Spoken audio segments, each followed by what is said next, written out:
So let's just start. Can everybody see my screen okay? Yes. Okay, fantastic. All right, let's go into, and does anybody care to share an experience? What I thought would be a fun thing to share would be anybody's experience on writing offers over the weekend. If you could share briefly, like maybe a positive experience from this weekend. Did anybody have an offer that was accepted? Did anybody want to share, were you in a multiple offer situation and you were able to have the win the house for your clients? Anybody care to do that? And if you're muted and you want to, why don't you raise your hand? I'm going to try to make this so I can see all of you. If you could maybe let me know in the chat box would be good, or raise your hand. And it looks like we have 2 more people who've come in. So I'm going to go ahead, Alexi, I'm going to go ahead and do this. I think I can handle letting people in. Just be easier. So nobody cares to do that? Okay. So we're going to go from here. All right. If you are muted and you want to share, go ahead. If I'm asking a question, go ahead and just unmute yourself. Otherwise, if it might be best to keep yourself muted just while we're going over this, just so that there's no background noise for everybody else. So thank you all for participating. This is Making and Receiving Offers, part of Ignite. I'm Krista Hopkins. I am the team leader of Krista Hopkins Homes at Keller Williams Tri-Cities. I don't know a lot of you, and I apparently with COVID, I need to head into the office a little bit more and get to know some of your faces. I've been in real estate for going on 10 years. Actually, March this month is my 10-year anniversary, which is exciting. I am a managing broker and a CRS, and I have a husband and 2 grown children and a stepson who's grown, and 2 dogs, 2 goats, and 2 chickens at my small little Rancho Riata farm, hobby farm. So that's a little bit about me. And let's go ahead and get started. So one of the things that how many of you actually have been in the business by maybe do you know how to do your hand, raise your hand icon? How many of you have been in the business for more than a year? I was in the business for 14 years and then left for 7. And I just reinstated my license this year. Okay, great. Well, welcome back to real estate. Lexi, you've been in business for more than a year. Okay. You might not have raised your hand, but I know that. Anybody else has been in the business for 5 years or more? Okay. Oh, let me see here. Sorry, I'm trying to scroll over. It looks like that was Donnie. Donnie, how many years have you been in the business? Tell us a little bit. You're muted. I'm back in real estate last 2.5 years. Okay. I was in real estate for 12 in the 80s. In the 80s, when interest rates were like 20% or something, correct? Yes, that's right. Yeah. Crazy. I wasn't in business in the 80s, but my family likes to tell me stories about the high interest rates. My dad's all into lamenting how expensive things were back then. And anybody who has been in real estate less than 6 months? Okay, Ashley. This helps me just kind of know where everybody is. Eduardo. Doug from Spokane. Hi, Doug from Spokane. Are you actually in Spokane? You work out of the Spokane office? Yeah, I just started. Sorry, I got in at 9 or a little bit earlier, and it said that the meeting was ended. So I don't know what happened. Oh, that's crazy. Okay, I apologize for your problems with that. Well, welcome. It's cool to see a Spokane face. So you're new, and then Brian, I think you had your hand raised. So good. Okay. So we've got, I'm also out of Spokane. I'm with John Walker's team. okay, that's fantastic. Would you say your name so I can see where you are? We have a lot of people on here. Brian. Oh, Brian. Okay. And then Haley, are you newer to real estate as well? I think you're muted, but. Yeah, sorry, I'm driving, so. Oh, no. Well, yeah, okay. but yes, I've Okay. had my license for about an entire week now, so yeah. Oh, Wow. yeah. I'm a newbie. Welcome. That's awesome. Well, you be careful Thank you. driving. Okay. will, Yes. always. We want you to be safe. Okay. All right. Well, thanks for sharing that. Sometimes that helps to give me a little perspective on, so it looks like, some people who are getting back in the business, and then so many people, and I think that's what Ignite's all about. So let's talk about, I know as part of Ignite, you're doing a lot of lead generation and growing your business, lead generating for buyers and sellers, making seller listing presentations and getting listings. Obviously, these ways to grow your business. And then we have the ways that you should run your business. What we're going to focus on today is running your business, show buyer houses, and negotiating contracts. Okay. So the offer process. Has anybody experienced multiple offers? Raise your hand. Maybe. Okay. Recently, yes. Okay, great. I think probably all of you, Haley, you are very, very new, so you will get to experience that, I'm sure, if you haven't already, right away as you're entering this seller's market. So we definitely have multiple offers. I'd like to talk to you a little bit about some multiple offer strategies if you guys want to know that, to make this really, I'd like to make this class really valuable for you and not super dry. So we can talk more about that. So preparing the offer, presenting the offer, the offer process, writing, presenting, responding, and then the daily success habits. So this is like a timeline for what we're gonna go through today. So in the offer process, the buyer makes the offer, but before your buyer makes the offer, we actually have some negotiation that goes on prior to that, don't we? So what are some of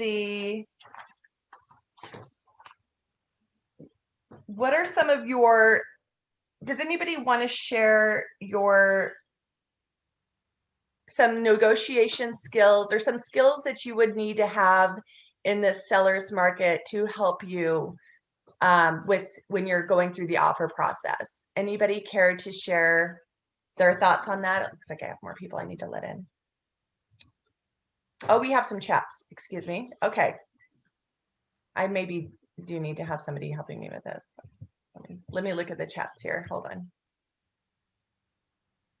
Okay, so Lexi says no offers yet, just looking for lots and builders for buyers. Haven't had the opportunity to write an offer yet, still pretty new, from Victoria. You definitely will. I think in this market, you're going to have experience writing a lot of offers. Okay, and you've experienced the multiple offers, Victoria. So one of the things that is, and I will try to look at for your chats, and you can go ahead, and as long as we don't have people talking over each other, you're welcome when I ask a question to unmute yourself and answer as well. And then we can do it that way. If it starts to become a problem, then we can have you use the chat. I just want to make sure I'm answering everybody's questions and having everybody participate. So yes, so some skills that are needed are, anybody care to share what you think would be some good skills that would be needed in a seller's market? Okay.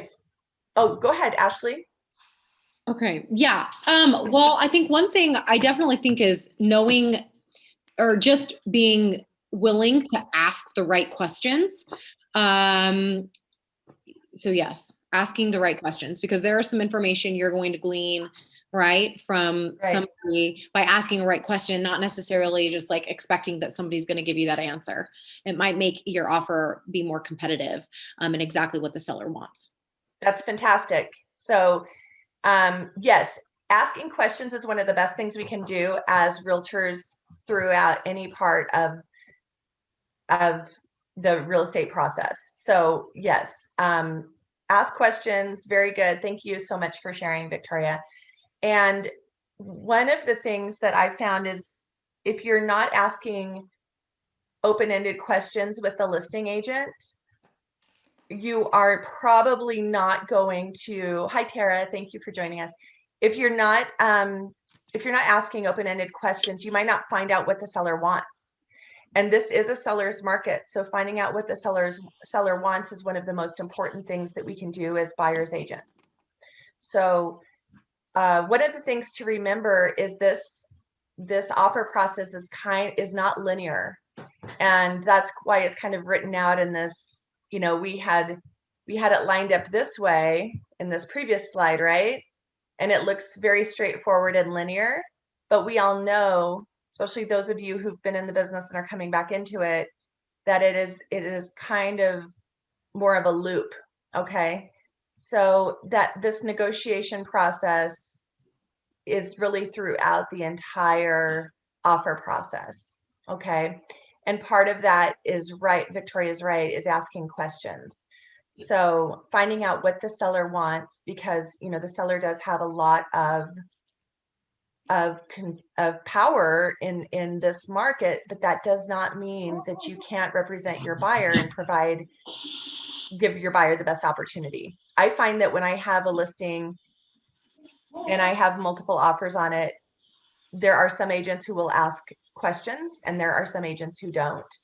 And when you have 5 or 6 or 7 offers for your seller, you know, as a listing agent, we might not be going and telling them, you know, actually my seller really needs to have an extended closing period, or my seller is not really as concerned about getting the top price, but not having to do work through the home inspection.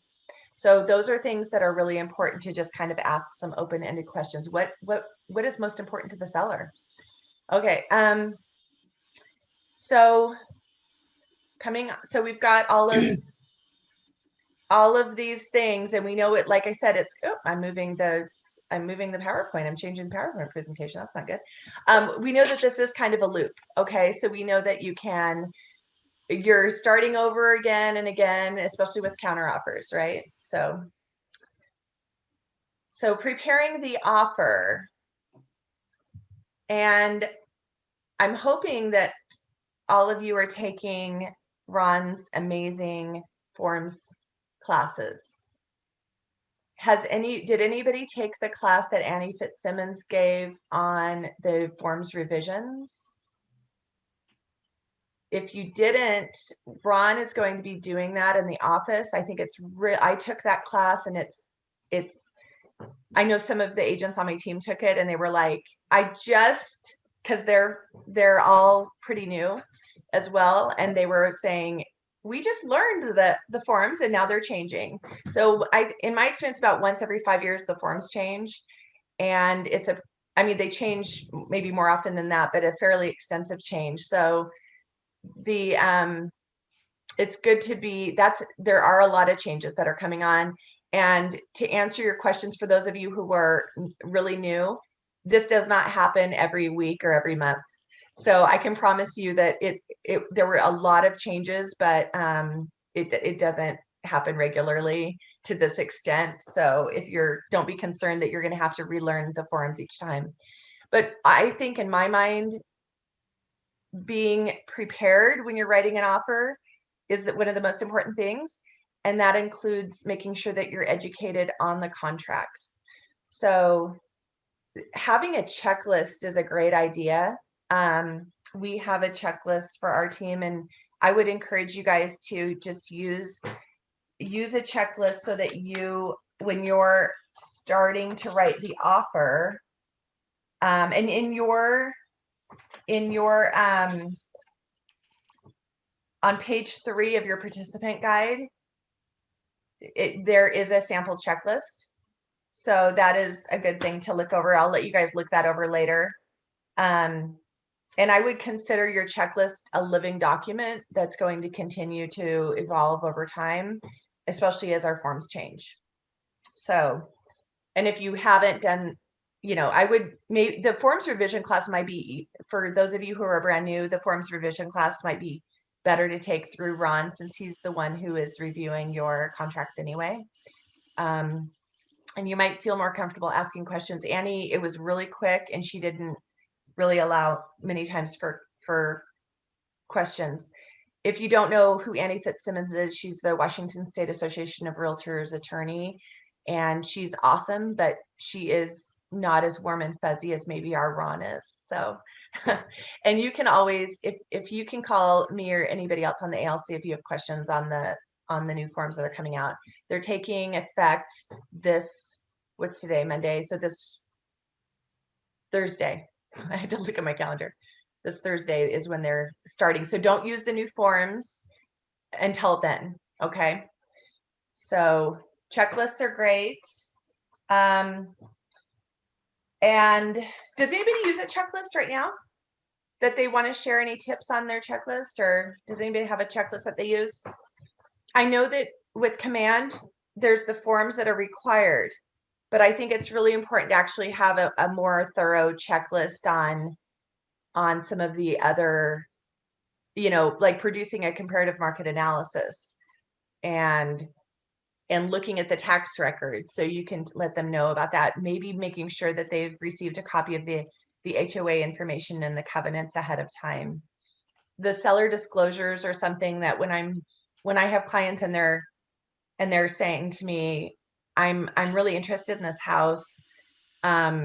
Maybe we looked at 5 houses and there's one that they're really interested in. Maybe they don't know, or there's 2 that they're interested in. While I'm doing a market analysis on the potential homes that they might be putting an offer on, usually, obviously, that's going to be the one that they're thinking of putting an offer on, or maybe 2.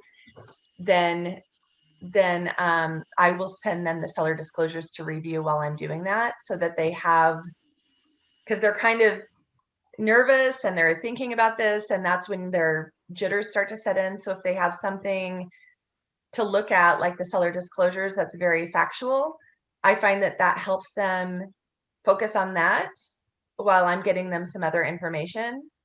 And I find that to be rather effective. Okay.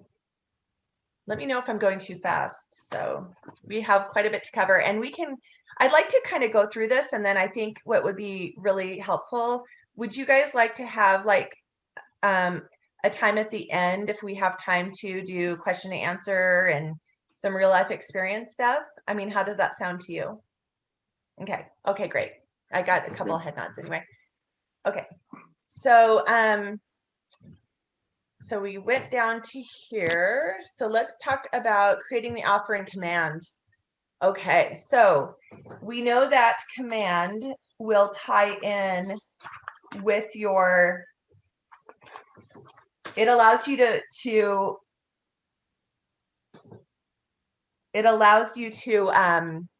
who's created and who's written an offer yet? Okay, Ashley.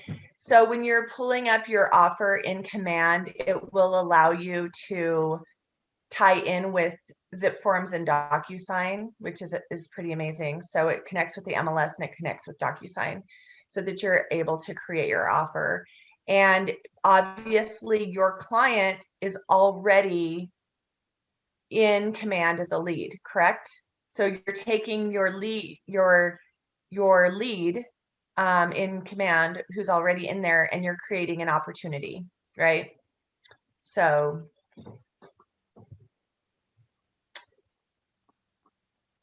does Ron go over this in the contracts class with you as well? Any nods? Lou? Not so much with like going into Command. I don't think we've really gone deep into any of Command stuff with Ron on No? contracts. Okay. Like, Okay. yeah. Okay. So Krista, I have a quick question. Yeah, on that. Lexi. So Yeah. I've been using DocuSign. I've just been paying for it for years. And I have Okay. everything lined up on my DocuSign. So I just create the offer there and then move it to Command. I don't do it through Command. Should I ask Brian if there's a way to link all that together, or how do you do it? Yeah, I actually, I do mine, I probably shouldn't share this, but I do mine through Zip Forms and then I connect and then we add it. But I will tell you that creating it through Command is a wonderful, you need to have it in Command anyway, okay? So you have to remember that I've been with Keller Williams for a year, but I have 9 years of doing it a certain way. And I'm also 50 and I kind of have my way of doing things at this point in my career. So having said that, I'm waiting for Erica to bash me over there. But having said that, I think that, Command is your resource, you guys. So Command is an opportunity for you to have everything at everything in hand. So you have it's your CRM, it's your database, it's your it's where your files are for the firm. It is where you it's really where your whole business is. So if you start, for those of you who are new, and yet Lexi, for you as well, because I know this, your business is shifting. Lexi comes from a different background, so she comes from entirely from new construction. So Lexi's business is, this is a good opportunity for you, Lexi, to do it this way. So for those of you who are using DocuSign and Zip Forms and creating your offers that way, I would encourage you to do it through Command. So what you're going to do is you're going to create your new offer and you're just going to pull in, and it's integrated. And so yes, Lexi, you should meet up with Brian and get that integrated, get that set up so it could be tied in. And I know that I was paying for DocuSign, and one of our benefits of being with Keller Williams is that DocuSign is provided through, I believe DocuSign's even provided through TCAR now. So, but I don't think you should be paying for DocuSign, if that answers your question. Okay. I'm going to look at the chat. I don't see anybody in the chat. Does anybody want to unmute themselves, and does anybody have any tips on creating your offer in Command that they would like to share? Anybody have more technical experience with this? Okay. So again, all of us, everybody who's with Keller Williams is using Command as that's where all of our files are. That's where your commission is. That is where everything is done. So if you're doing it somewhere else, you're going to have to move it in anyway. So I would suggest you start here. So I don't want to get too technical into it, but through the Command, but you're basically going to go in and you're going to create an opportunity. Okay. If you look at you're going to locate the opportunity that you want to add an offer to. So you've got your client in there already. I'll go over it a little bit because it sounds like some of you haven't done it before. And then you're going to click on the phase and then the opportunity title.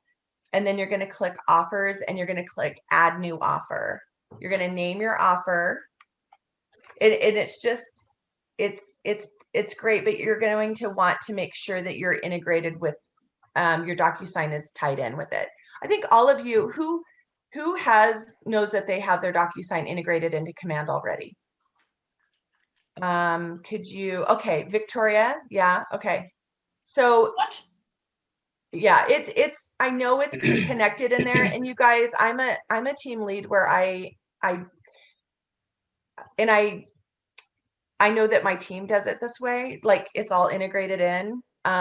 So this is a great way to do it, especially when you have these resources at hand. Okay. So mine's kind of wonky, but and how I do it, I'm kind of getting everything shifted over.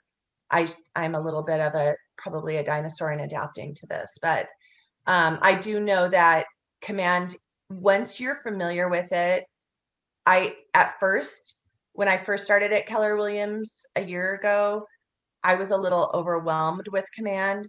And the more I'm in there and the more because I'm doing all of our commissions now, now that we changed over to Form 40, we're doing our own commissions, right? So we're entering the Form 40, the commission disbursement, and hopefully you guys are doing that.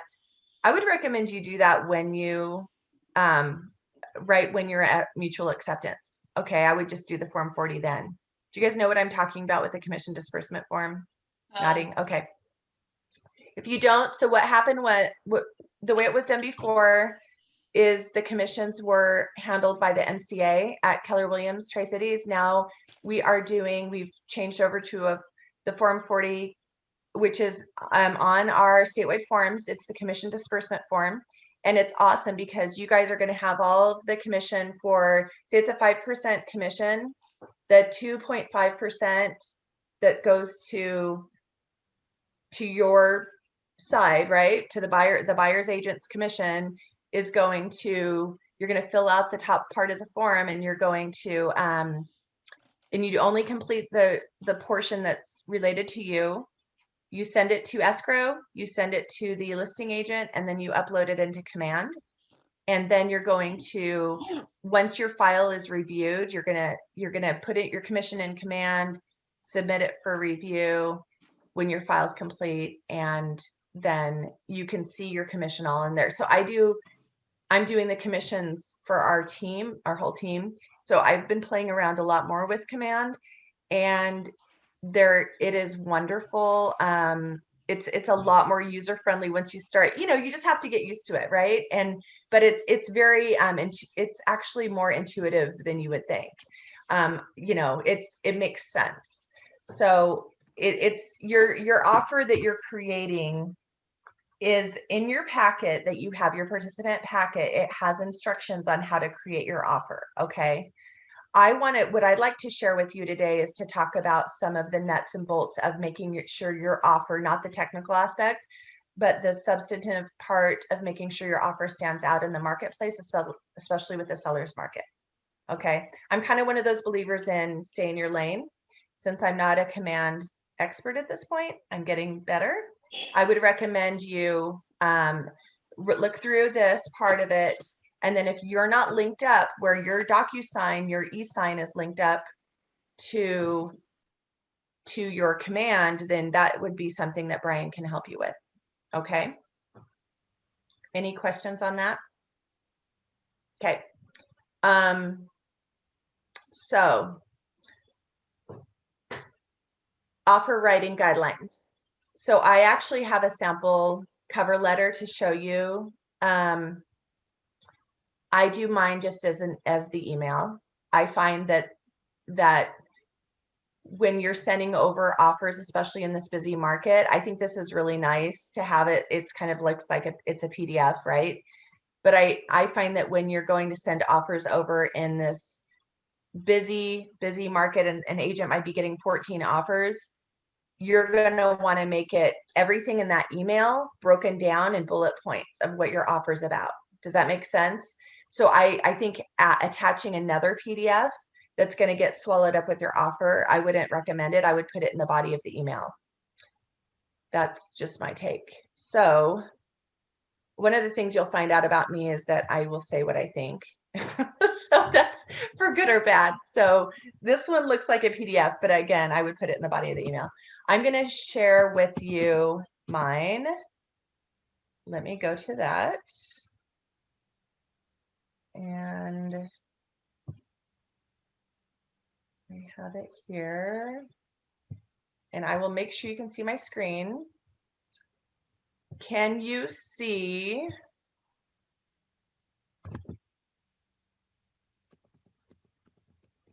Okay, are you seeing the letter or are you seeing something else? No, you're not. Okay, so we make sure, new share. I'm not surprised. This is why Brian is the tech person and I'm not with the office. So Thank you. Okay, I got a thumbs up from Veronica. Thank you. Okay, so this is a sample. This is actually a real, we're under contract, so I figured it's all fair. So we have this is how I do it. So one of the this is how I like to organize my emails when you're under contract. You're getting so many emails, correct? I mean, you're going to get swallowed up with email. Use one of the things that I train for my team, and this is how I've done it my entire career, is I put the subject, I mean the property address in the subject line. Okay. So if we're looking at houses and somebody has a question on a particular house and you're not under contract, I will say, I've attached the seller disclosures, or I attached the information regarding the well for this property that you're interested in, or whatever. But I consistently use the address in the subject line. Some of you might already do this too. When you're going and you're cleaning up your email, I don't know, I have like 4,000. I try to keep it cleaned. I have so many even unread emails. I have like 2,000 unread emails, and I'm cleaning it up. But guess what? When I go in to clean it up, I can do an address, I can do a search, and then I can make sure I'm not missing anything. So it's easy for cleanup, but it's also great. Like if you want to make sure, did that person send me that? Did I send that to somebody else? You can kind of do a quick search that way. So, I mean, it obviously doesn't help you if you're getting things just sent through DocuSign from an agent or something that doesn't have the address in the subject line necessarily, but for when you're sending out things, it's much easier to find and make sure you sent something. I also always send my documents when it's a home inspection response, an offer. I always send it something important like that. I always send it delivery receipt and return receipt requested. If you use Outlook, you have that, but there should be something if you use some other type of operating system, there should be a way for you to make sure you're getting a delivery response back. One of the things that's important to be professional, and then just list out. You can do bullet points. I've seen it done with bullet points, which is actually really nice. So if you take this, you could just be like, thank you. Here's the offer. And then where it says the Hardings are offering over list price and waiving their home inspection, you could make those each bullet points. Full price offer, waiving home inspection. And sometimes that's important to do if you are, if you know you're speaking with a driver. You know, those of you who've done DISC classes or learned about DISC profiles, if you're working with a driver, somebody who's quick paced, you know, on the other end of the transaction, and by the time you put forward an offer, you might already know that personality type of the agent. It's nice to do the bullet points. It's also nice in this market. This one's not, but I have done it that way. And you can see I have, when you're waiving the home inspection, put it on there in your letter and make sure that they see that right away, so that they see that that is waived. Tell me, if you're waiving a home inspection, do you still include the 35?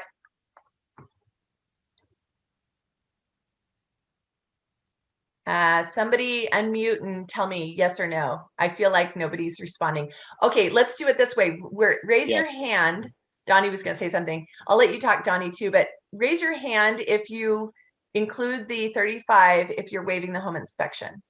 Well, yes, but you check off one of the other boxes. that Right. says- Exactly. Okay, thanks. So I have had it where, remember to do that, because I've gotten them on my listing where that is not included, and they're like, well, we're waiving it, but it's protecting you as a buyer's agent to make sure that your client has seen that. And of course, you're also going to want to use the for your protection, get a home inspection. So this is not a contracts class, but I just wanted to make sure I threw that in there. So thanks, Donnie. Yes, he's absolutely right. So make sure that you're including that.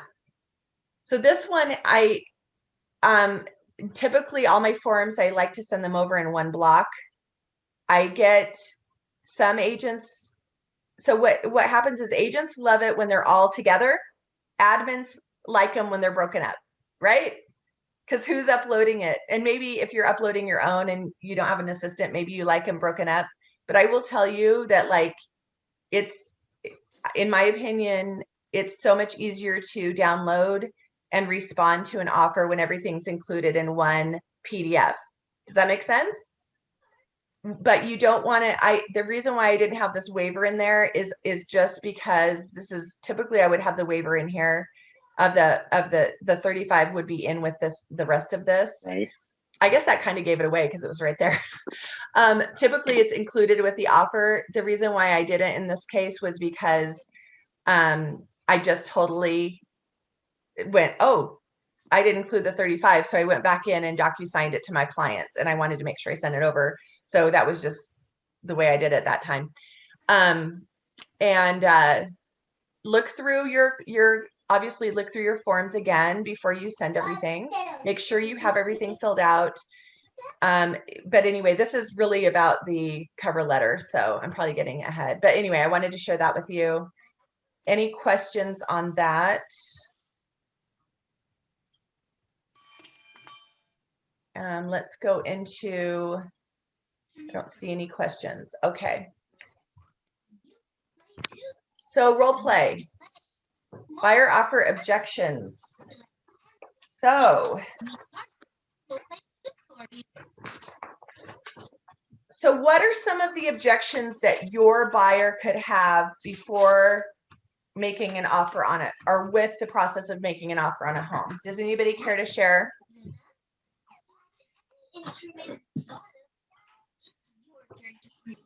If I can't see everybody, so if you want to share, please unmute yourself and you can.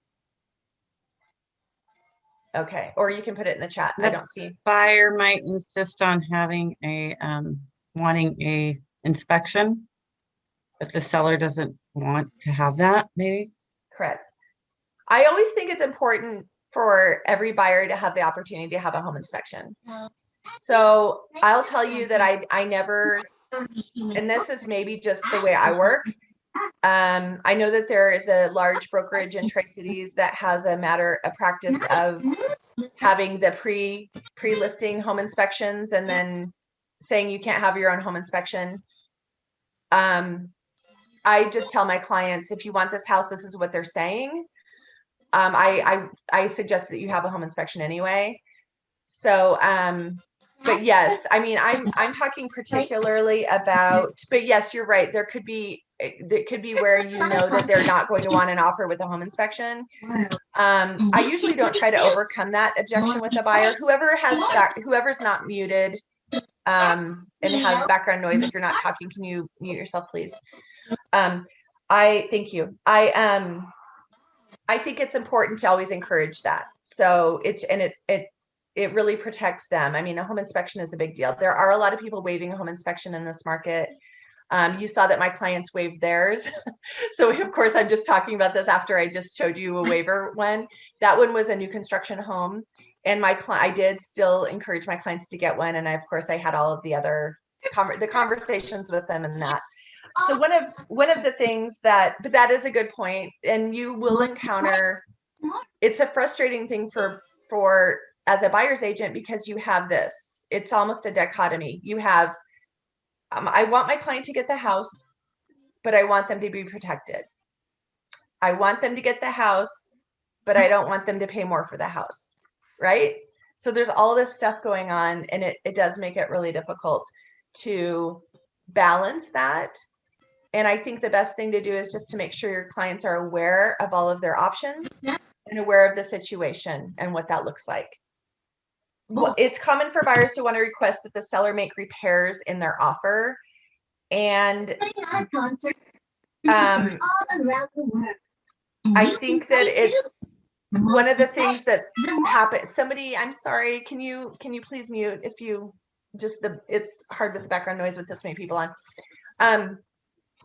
So when if you have a client that's wanting to make sure that, like, okay, for instance, we saw this house and there's a lot of deferred maintenance, and they're writing up an offer. Maybe they're a first time home buyer, and they're like, I want them to fix this, this, and this. And it's a $250,000 house, and they're already starting to basically negotiate repairs.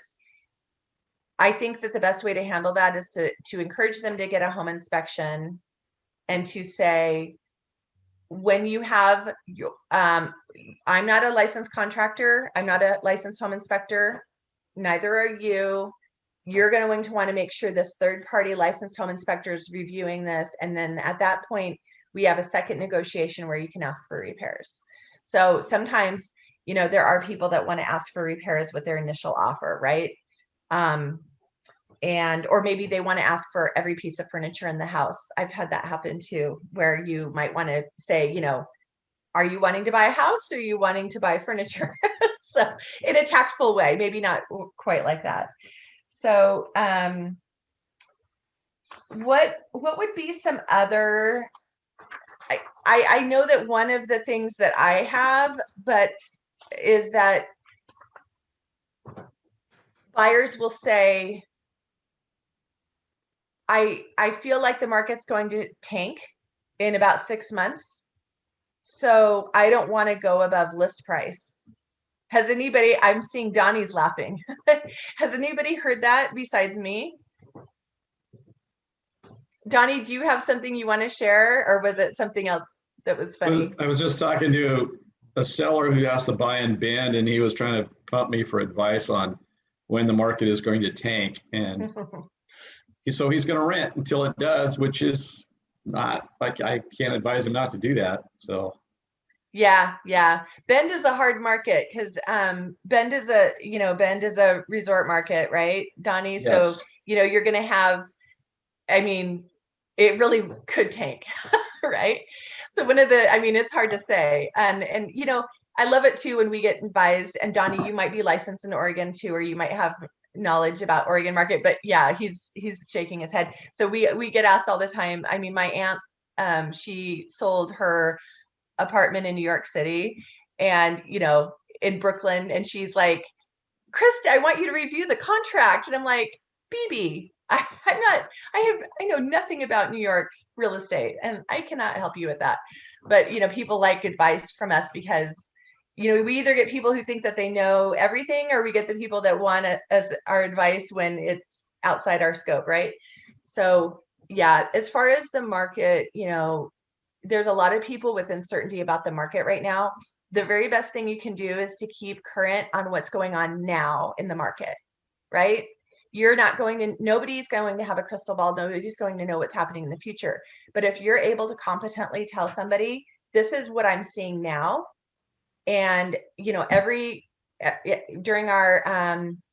our meetings, our market center meetings, Erica does a great job of going over the market stats, and those are just, having that provided for you already is just wonderful. So you can just take that information and provide it to your client. Yeah. When it comes to going over list price, I tend to be factual with my clients and say, the house is listed for $285,000. They already have 7 offers. In my experience with the way the market is, houses are selling at 101% of list price. And right now, as of last week, they're selling for 103%, whatever it is, right? And so you can give them that, just give them the facts and say, I would suggest, and they're going to ask you, what should I offer? And I would just say, you need to offer what you feel comfortable with, but recognize that it has to also appraise. Okay. And then you need to talk about what the options would be if it doesn't appraise. And a seller doesn't automatically have to come down to the appraised value, right? So there's options, and going over all of what could happen is smart based upon your experience. But when people are talking about buying their home and whether or not the market's going to shift in 6 months to 2 years, sweet girl. It's hard to know. Okay, so the other thing that presenting the facts is important. So that goes back to giving them a market analysis. Who does a market analysis for their clients? I mean, it's hard. Like, you're showing 7 houses. You've got people moving here from Phoenix. You're showing them 7 houses on over a weekend. Do you really want to do a market analysis on every house? No. But what you could do is, when you're nearing the end of your showings, whatever that may look like, it's really nice to be able to say, it's a nice way of getting a buyer off the fence too, especially if you're working with somebody who's analytical. Say, would you like me to give you a market analysis of this house and tell you what I would list it for if it was my listing, and what I think the market value is of this home? And then that's a really nice value you can add. And then, like, for Donnie, that would be where you could tell somebody, I mean, obviously not in Bend if you don't work in Bend, but you could tell them, this is where I would list it right now. So I can't tell you what's going to happen in the future as far as the market, but I can tell you right now, this house is priced appropriately. This is where I would price it, or if it's not. And, I've done this before where I've done a market analysis. I'm like, I would have listed this $10,000 lower, but guess what? They have 17 offers. So there you go. And that's kind of an exaggeration, but, and then it really is what it is. And then the client's making a decision based on the information they have at hand. Okay. Any questions on that? Anybody else want to share a thought on the market, on what their buyers are saying and objecting to in this market? Krista, I have some buyers that are kind of picky, Okay. and they're looking at resales. They see certain properties and have a bunch of questions, like, oh, that house, it would be perfect, but we'd have to add on to it. I wonder where the property line and the easements are and the septic drainage field is. And it's like, well, we don't have time to ask all those questions and get all the answers, because there's other offers that aren't asking all those millions of questions, like, Absolutely. but I just don't know if they're comfortable. I don't know if they're comfortable with writing it up without knowing some of these answers, because to them, they don't want to waste my time and they don't want to, So there's a couple ways to handle that, and that's great. Thank you so much for mentioning that. That was you, Lexi, right? I think. Yeah. Okay. I'm so glad you asked that question. That's a great question. So a good way to handle that would be, there's 2 different ways. I would say you can, and again, this might be hard if you don't have time, but if you're looking for a client, especially if it's acreage property or something like that, what I do with my clients is, when I find, when and you can put them on auto search, but I still recommend that we look through, when we have active buyers, we're looking at the hot sheet every day. We're looking at what's come on the market.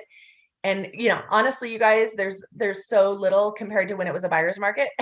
You're not looking through 1,250 homes, active homes. You're looking through 200. So I would suggest look through, and that's active, total active, right?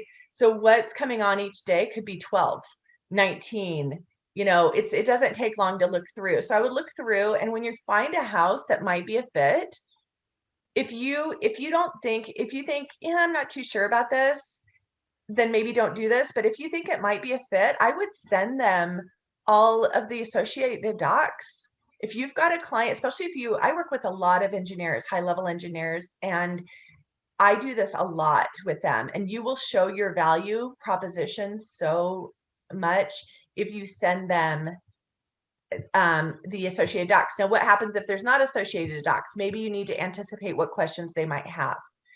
And that is something where, now, if it's come up the first time and you're like, I'm showing buyers a home in West Pasco off of Road 68 in this tract subdivision, and they're asking me now, like, is this fence right on where's the, was a survey ever done? And they're asking you kind of bizarre questions like that you weren't anticipating. I shouldn't say bizarre, because no questions are bizarre, but you know what I mean. Then you might be a little blindsided, and you might say, and then you don't have enough time. You can write that into the contract. You can add time for, like, like you would, Lexi, with new construction. You could almost like a feasibility period. There are ways to do that. You don't want to obviously use a new construction feasibility period, but you can write in under optional clauses. You can write in, make sure you're not, whenever you're writing in language, remember you're acting as an attorney and you're going to be held as such if there's a problem. So, but there are forms, there are ways to ask for that additional information. Neighborhood review contingency is an excellent one that we should all be checking. It doesn't cost your seller or the seller anything. When you're representing the buyer and you have somebody, that's a nice way to do it. And then you can talk about all of the things that they can review during that contingency. When I first started, I was told it was a throwaway contingency and we shouldn't use it. And I disagree. The more when I got my managing broker's license, I really learned that contingency is a really good way for you to educate your client buyer on what options they have for doing their due diligence. Okay. So it's really not, it's more of it's in a way, it's almost more of a disclosure than a contingency, right? Because if you have a home inspection contingency, that 10 days is overlapping that anyway, right? But that gives your buyer notice that they can get that, and you can have some additional time. HOA contingency, Lexi, some of what you're talking about probably would even fall under the HOA contingency. Okay, so title, you've got your title contingency. So we all need to know what our contingencies mean.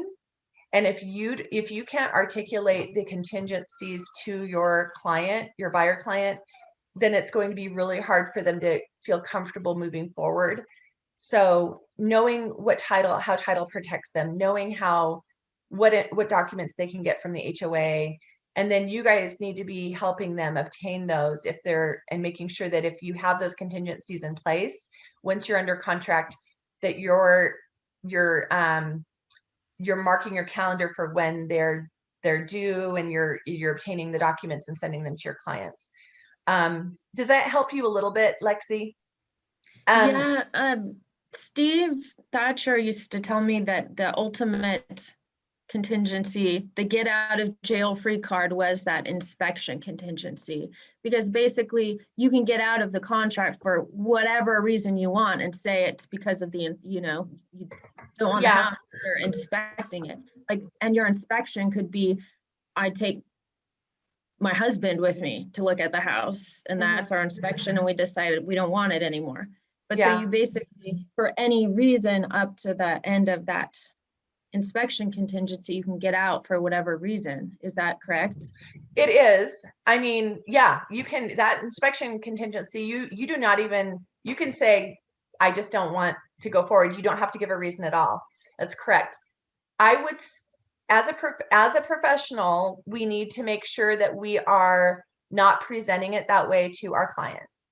I think it's really important to say, I know you have concerns about this property. I want you to be able to get all the answers you need.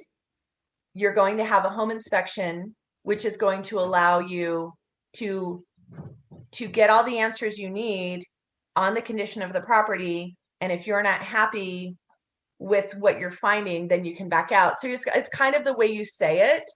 I don't like to, I've heard people use the get out of jail or you can back out for any reason to try to get buyers off the fence. And I just would caution, and I'm not saying that you did that or you would do that, Lexi, but what I'm saying is we need to be really careful that we are, that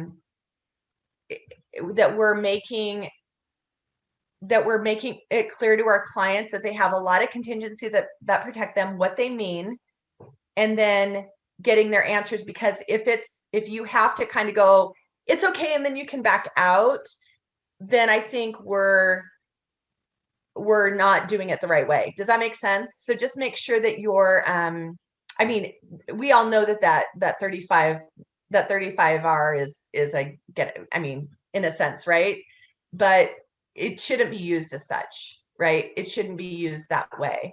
And so if somebody moved, like if I had a client and they moved forward and they just got cold feet and backed out through the 35R, I would feel like I wasn't doing my job in, maybe that wasn't the house they should have offered on in the beginning, right? Because it's not really, I mean, it's obviously bad for the seller, but it's also not great for your reputation as an agent. And you've lost time. You've lost time in this really busy market, right? And your time is money.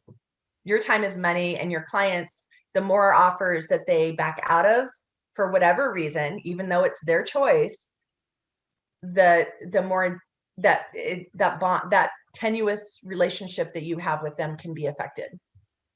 Okay, anybody, but yeah, there's a lot of contingencies that, I mean, I'm a contracts nerd, kind of. I love our real estate contract in Washington State. I've seen the contracts in other states, mainly because my family sends me their stuff, and I'm like, oh, this is fascinating. I like the way ours are written. I like how I think they're clear, and there's a lot of buyer protection, which is really good. But yeah, you guys dial in and know what those mean. Okay. Anybody else have anything to share? And Lexi, I'm happy to help you outside of this class, you know that, with if you have questions for that particular client on how to write that in your offer, because it sounds like that might be the best thing to do for them. And then I would also suggest, if you do have time with a buyer like that, to anticipate their needs, you guys. Think of what they might want to know. I mean, I have clients and they want to know who the builder is only. I have when it's resale, right? I have clients and they want to know where the property line is, or they're concerned, people have concerns about something, and the best place to find out what concerns they have would be at your initial buyer meeting. Okay.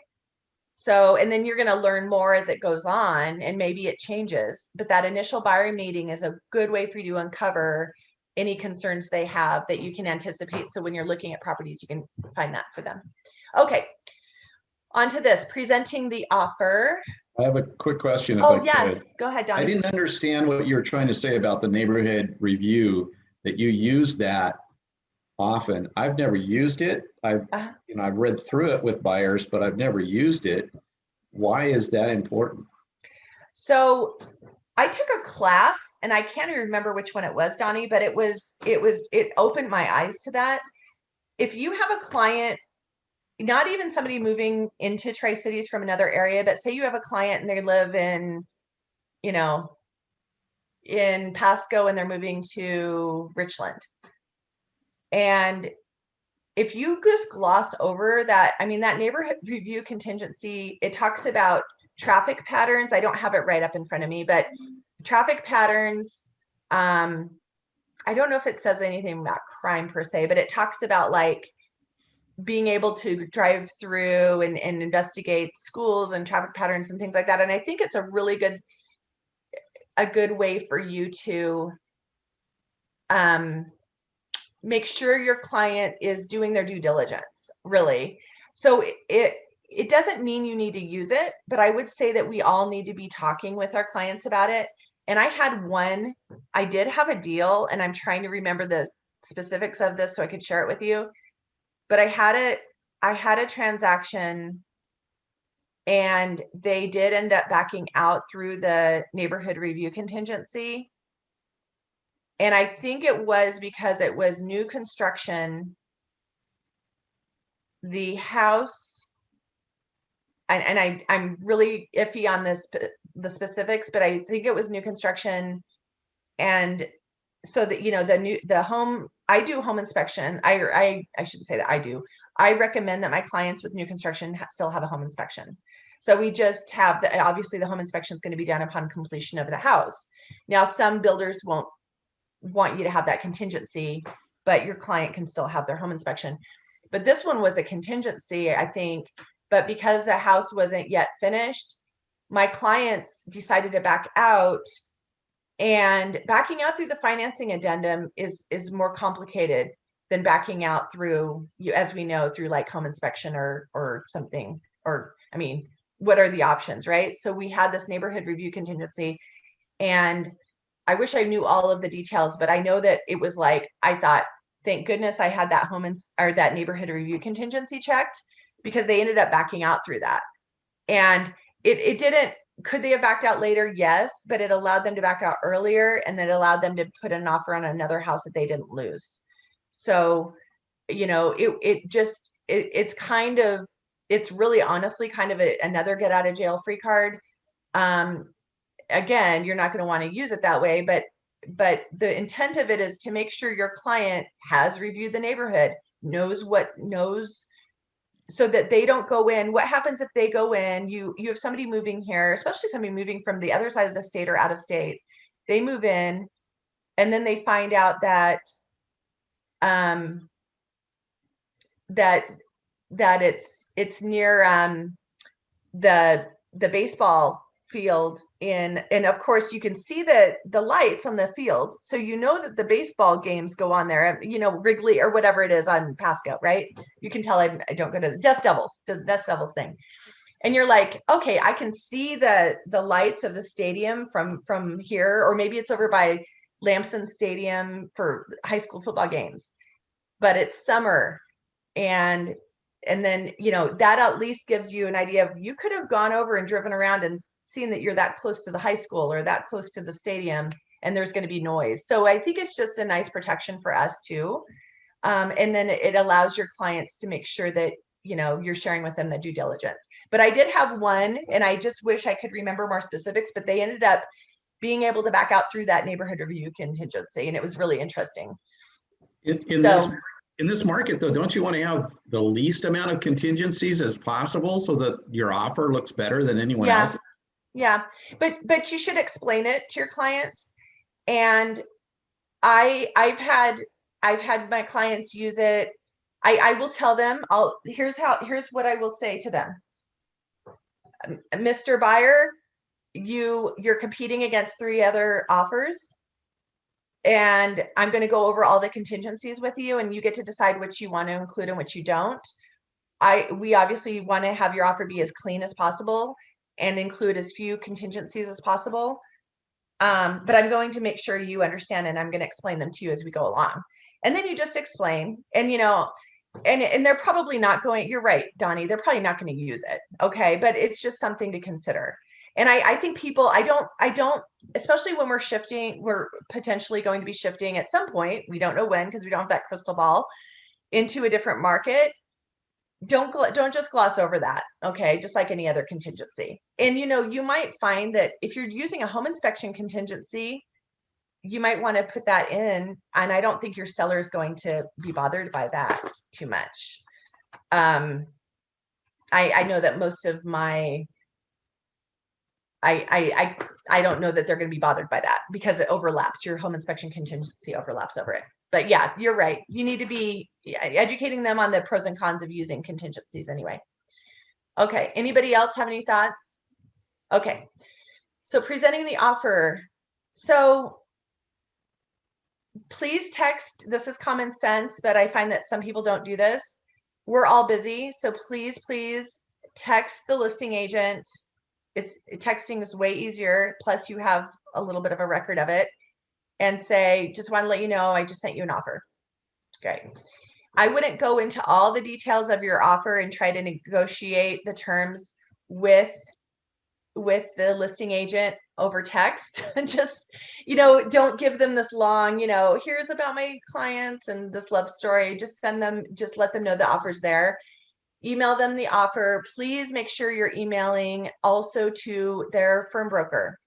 In order to have effective delivery, you have to be emailing it to their authorized email that you're going to find under the membership tab in Paragon.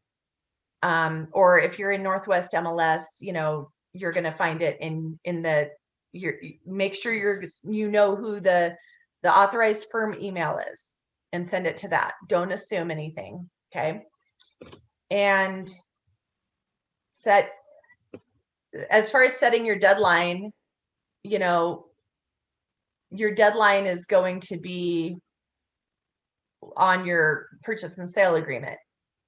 You need to make sure your buyer knows what that deadline means. The deadline means that it is voidable, right? Or it's not necessarily, I guess, enforceable. I don't know if the right term for that. So somebody can accept an offer after the expiration date. And a lot of times our buyers, especially if you have new construction, Alexi can tell you this too, you will find that builders don't respond a lot of times on the weekends. So you're going to find that your buyer is going to be going, we gave them a day and we haven't heard back, and what's going on? And of course, sometimes this is a level of professionalism with the agent you're working with on the other end of the deal, but you need to make sure your buyer understands what that expiration date means. The expiration date means if the offer is accepted after the expiration date, then it is, and that both parties wish to still proceed, then you have a binding agreement. But the buyer, if it's accepted after the expiration date, the buyer can choose not to proceed. So just to make sure you're telling your client that. And because our clients don't know these things, right? And then I always just tell my client, I will let you know as soon as possible, because if you don't tell them that, they're going to be blowing up your phone for the next 24 to 48 hours until they hear. So, and then they might still blow up your phone, but and when it's pushing up against the deadline, I like to reach out again. Obviously, you're going to reach out to the agent and try to find out when you'll hear back. One of the things I like to say is I'm just wanting to find out when we can expect to hear back, instead of, oh my gosh, it's been 2 days and we haven't heard anything from you. Are you playing golf? Right. So just, be professional, but try to stay on top of it. Okay.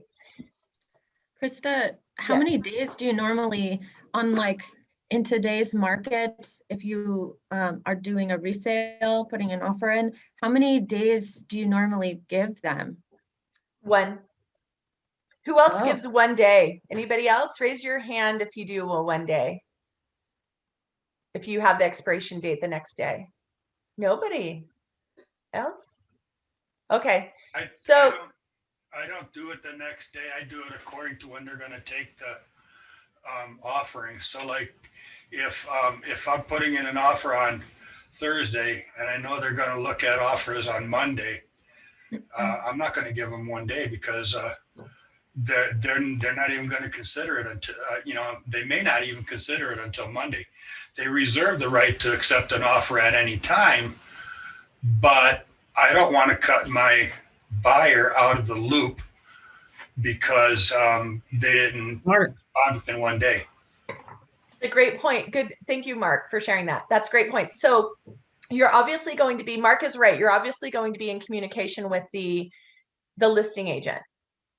When are you planning on presenting offers? So when I show a house, let me backtrack a little bit. When I'm showing a house, when I'm making the appointment, I used to have my assistant make my showing appointments, and I don't do that anymore because I want to talk to the listing agents.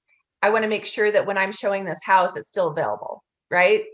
So I will text and I'll make the appointment. It used to also be that you called the buyer or the seller all the time directly in our market. And I don't know how it is in Spokane. Who's our Spokane guy? I don't remember who. Oh, Anna, are you in Spokane? Okay. Do you guys go through the listing agents, don't you now? No? You guys call the seller directly? Okay. Listing agent or their assistant or showing time. Or showing time. Okay. But I think it's pretty uncommon to call the seller directly anymore. Correct. Okay. Yeah. It used to be, those of us who've been licensed for a while, some of you who've gone back into the business can probably tell you it used to be that you called the seller a lot. In fact, I'm kind of a control freak. I will admit it. And I'm one of those people where I always, from day one, I was like, why on earth would my seller pay me like on my listings? I always had them the agents call me, and I got flack for it. I will tell you, I got a ton of flack for agents in the Tri-Cities. And because they were like, okay, wow, like paranoid, you can't trust that agents can call your client. I mean, it makes you, I guess they thought it made me look like a jerk or something. But I did that because I thought my seller is paying me to represent them. And the last thing I thought they're not going to want to get some call from an agent that they don't know. Like they hired me to be the intermediary, right? They hired me to handle this process for them. So and I have done it. I did do it before way back in the day, sometimes mainly because I got so much flack for it. But yeah, so anyway, when I'm scheduling appointments, I ask immediately, do you have any offers? I always text to schedule showings so that I remember, because I am getting older and I'm afraid I'm going to not keep track of who said what. And then that's a nice way to go back through my text and find out. But I text, ask if they have any offers. And then if they have more than one offer, Mark's right, I ask, when will you be presenting? But here's another tip. And maybe I know there's 70 people, there's a lot of people on this call. There's 70 people registered. I don't know how many people are on here. So I'm probably giving away something, but I don't like to, if I call you on your listing and you tell me you're presenting in 3 days, when am I going to give you my offer? The day you're presenting. I mean, and I'll probably stay in touch with the agent to find out how things are going. Do you still has your client accepted? Not, it depends on the situation, but like I would, and of course, whose decision is it? It's the buyer's decision, not mine, right? So I should say that. So when I'm saying these things, remember, it's always the buyer's decision, but I'll tell the buyer, we've done this a couple times, because otherwise, if you submit too early in one of those, we're submitting in 3 days kind of thing, they're just going to use your offer as leverage. And I will tell you, as a listing agent, I've done it. So remember, think of that. Mark, did you want to say something else? Yeah, I've been watching those videos with Annie Fitzsimmons, and in terms of an offer, the buyer representing a buyer, if they want to put in an offer, you're really obligated to put it in the day that they tell you to, because if you hold it for 3 days, a lot of the listings that we see, they say reviewing offers on Monday, but we reserve the right to accept an offer at any time. And so if you hold the offer until Monday and they accept an offer before that, that could get you in a lot of trouble with the board of the realtor. Yeah, and I'm not talking about, again, it's the buyer's decision. So here's the thing, you guys, you need to talk about pros and cons. Okay. So wait, I had one that we ended up getting, and I said, whenever you're ready, we can do this. They could accept an offer at any time. You need to make sure your clients know. And it's so hard, you guys, because it's hard to know, right? Will they accept an offer at any time? So you need to communicate with the listing agent, and you need to communicate with your client, and you need to know the situation as it changes. And it's time consuming, right? Because you're going to be like, I had one, and I was in constant communication with the listing agent to find out, okay, have you received any more? Is your client still waiting until Tuesday? If I sent you an offer now, would your client review it? Nope. They're not even going to look at anything. They're not going to look at anything. So you go back to your buyer. What would you like to do? There is a chance that they will look at it if you send it over. There's also a chance they'll use it as leverage and with another. I mean, and I used to be like, first one in, but this market is so intense right now that it's not about us making the decision. Remember, it's about educating your client on the options. Okay. So Mark, you were totally right that if your client tells you, I'm ready to put in an offer, and you don't, and then they accept another offer, because they can accept it at any time. They can say that they're going to wait until Tuesday, but that doesn't mean they will. Then yes, you're in a lot of trouble. So this is why it's of utmost importance when you're representing a buyer in today's market that you're listening to what they want. And somebody at the beginning, I think it was Victoria, she said, I like to ask questions about what the seller wants, but guess what? It's also important to know what your buyer wants. Thank you, Eduardo. Good luck with the baby appointment. Eduardo's going, baby appointment. That's exciting. Oh, Okay. His fiance has an appointment. He said, okay. So I think that's really important to remember that. So again, you're going to give, like I like to say, paint a picture of what could happen. If we do this, this could happen. It might not, it might. And, I've had clients go both ways. I've had clients want to wait and I've had clients want to go forward, and you have to talk about the risks. Literally everything about what our clients are doing is risk assessment. It's risk assumption. I mean, it's basically going, even a seller, if I accept this offer that's $20,000 over list price, am I assuming a risk of a low appraisal? Yep. Is it your decision to tell them not to accept it? No, you can tell them the options, right? If they accept it. Same thing with a buyer. If you send it now, this could happen.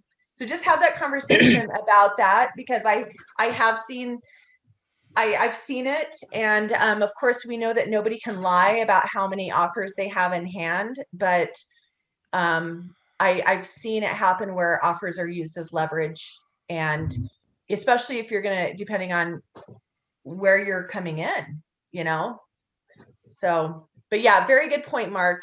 Always, if your client is ready to go, one of the agents on my team had a buyer and they wanted to offer on the house. It was the same exact scenario that you were talking about. And they were like, they were wanting, I think they offered, but then they wanted to go up higher, like right away, because they were almost like in a frenzy. Like, we want to offer more, and they weren't going to present for like 3 more days. And the agent was like, you can go up now, or you might decide to go up like on the day before they present to make sure. And they were like, we're really worried we're going to lose this house. We want to go. And I said, absolutely. They're telling you they want to offer now. They want to offer more, and they want to offer more now. You need to do that. And they ended up doing that.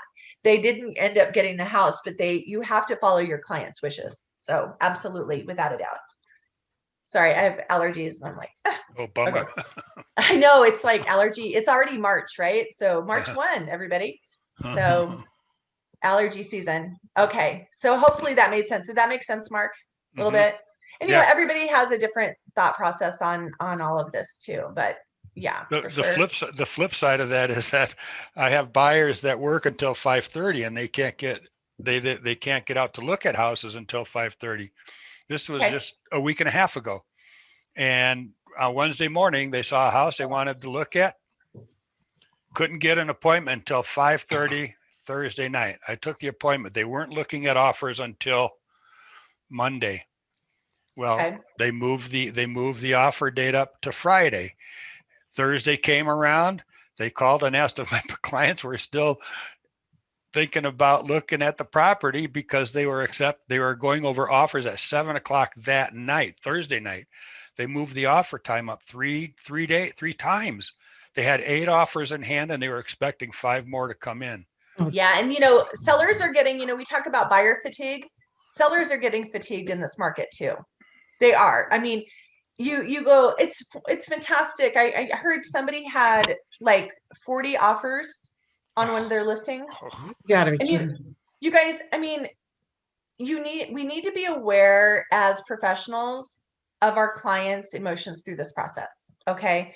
And stress, we all know about stress. You can have stress if you win the lottery, and you can have stress if you have a relative die.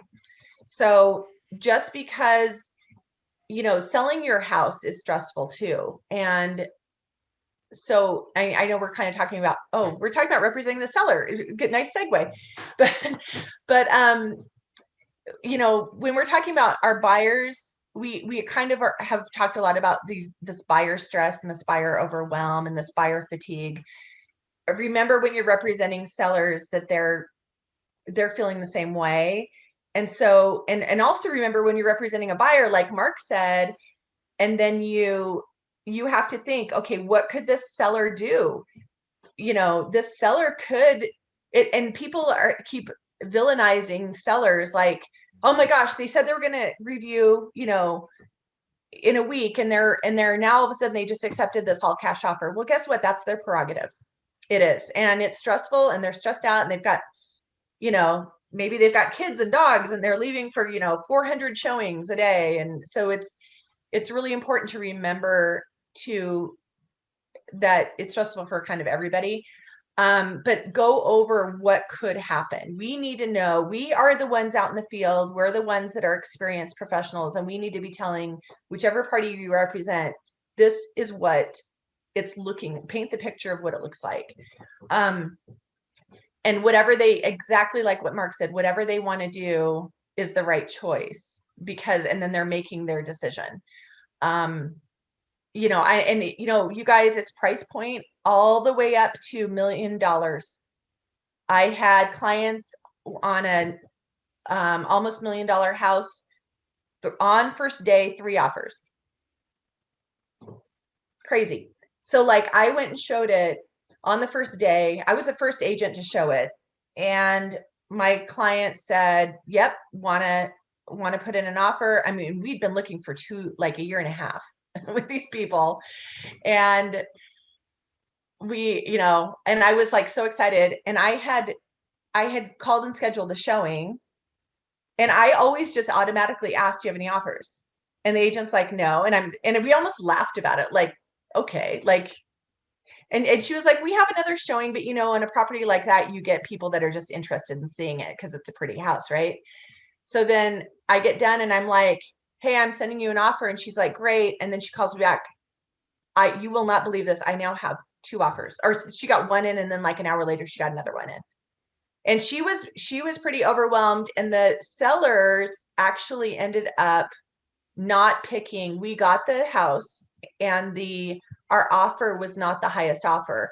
And it was really hard because it was a blind, you know, you guys know this, when you're representing a buyer with multiple offers, you have no idea. And so I'd never worked with this agent before, and I ended up, you know, I was trying to ask all the right questions. So one of the things I asked is, what is important to the, and Ashley, you might have said that. Sorry, I think I said Victoria. Was that you who said that? Sorry, Ashley. Give credit where it's due. So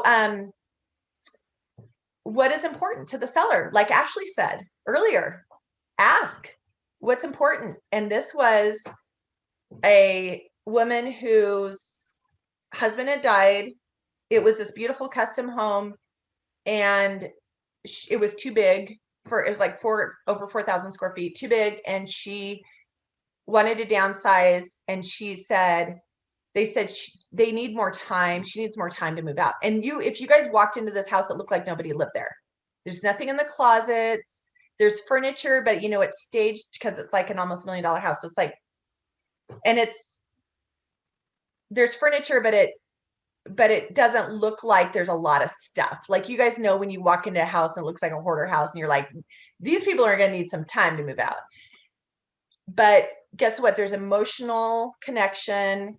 And then it's somebody who probably just wanted to make sure she had time to arrange to have somebody move out all the furniture, you know, wanted the luxury of having that time.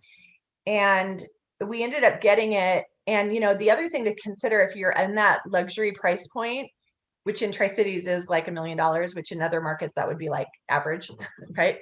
Is that, you know, if it's off by $10,000, if your client it might not be the highest price. It might not be that the highest offer matters as much as having the ease of the experience for the seller. So think about that when you're competing on offers. And that's probably across the price point, right? That's why it's really important to ask that question. So I'm so glad Ashley mentioned that, because what is most important to you? What does your seller need? Where are they going?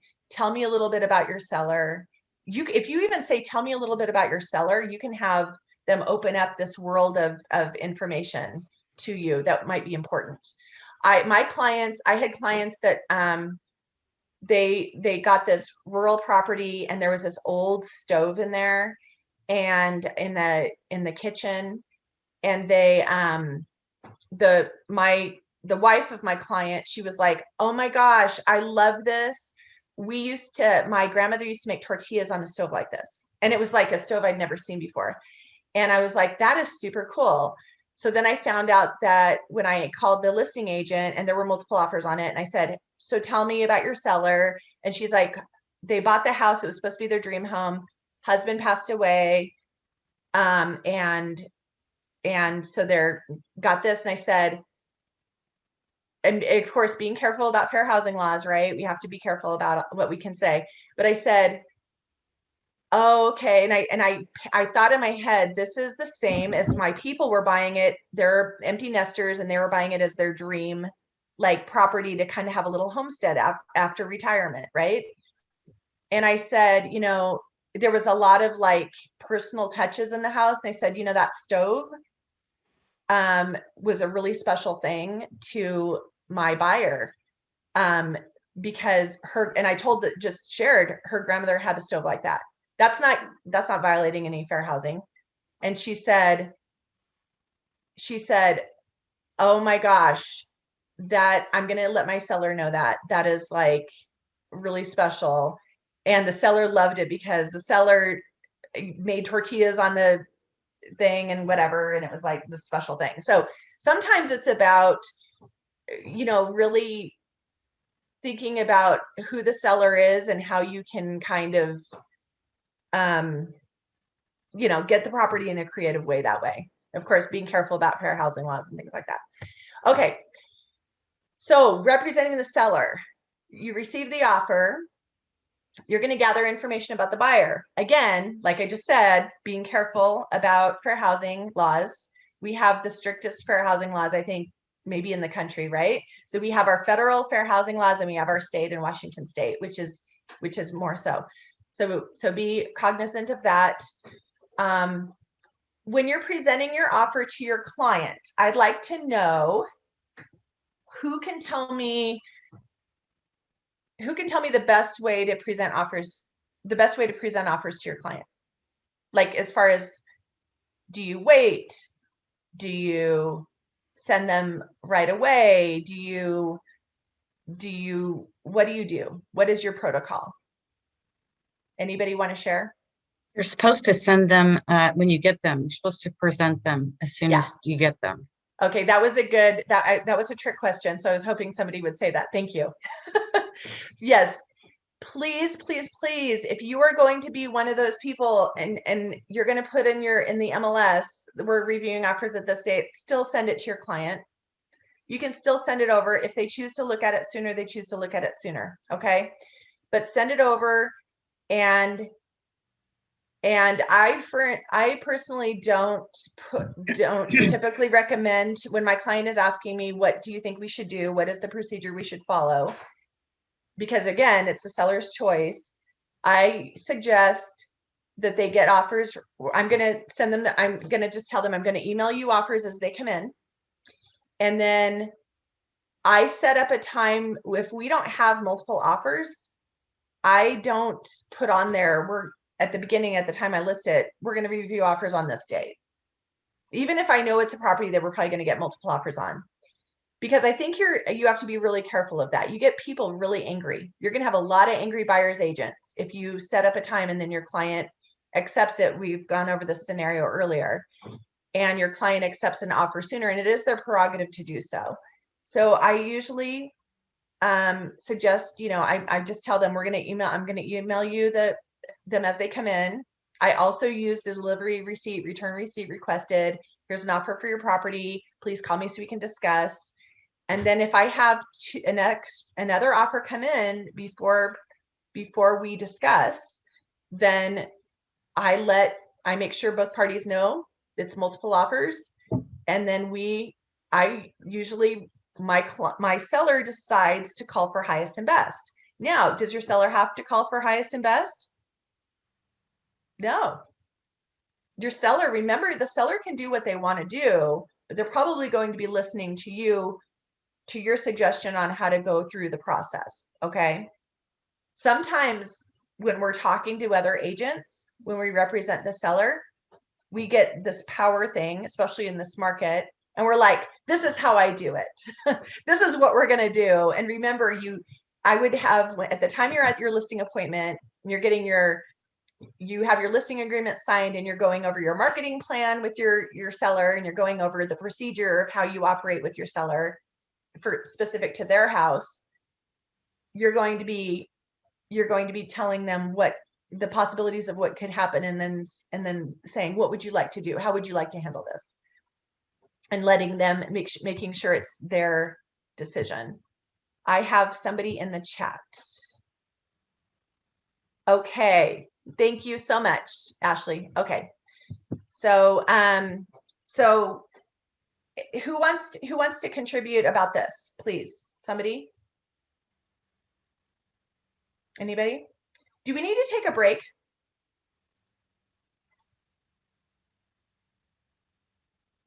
If you want to break, raise your little wavy hand, or just raise your real hand if you need a 5-minute break.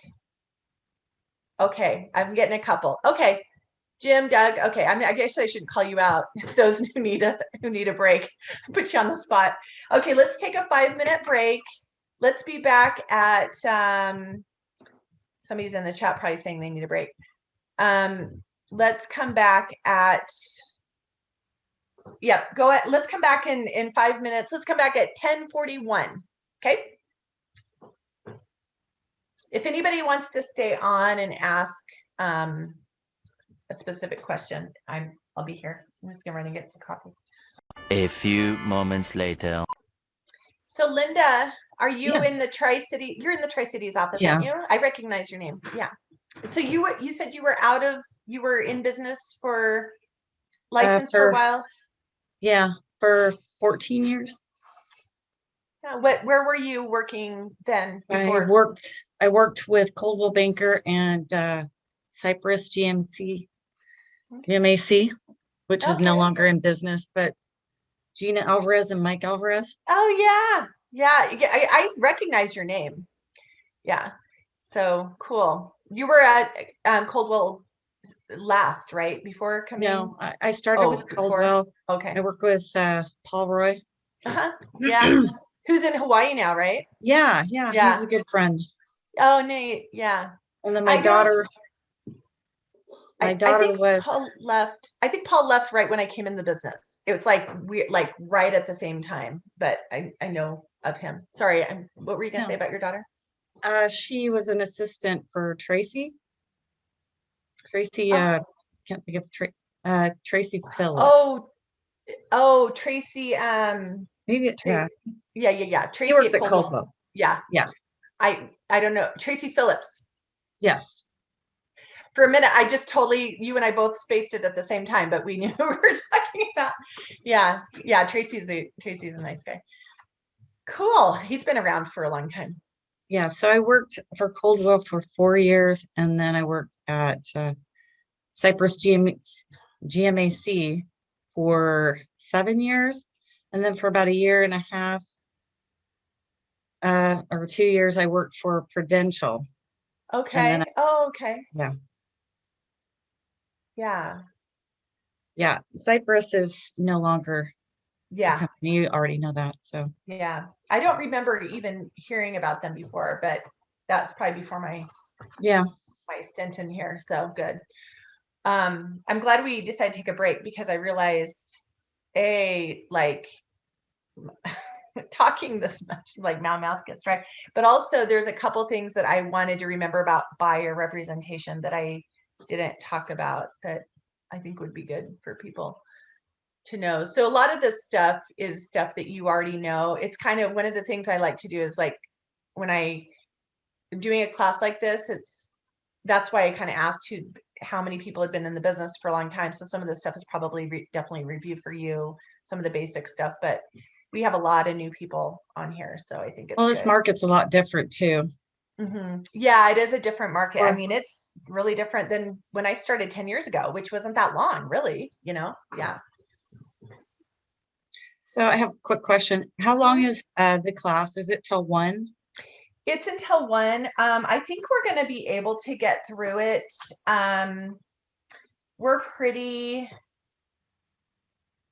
We're probably about halfway through already, and I think that we're going to be able to. It depends on how much we talk about different things and I'll try to make sure we stay on task.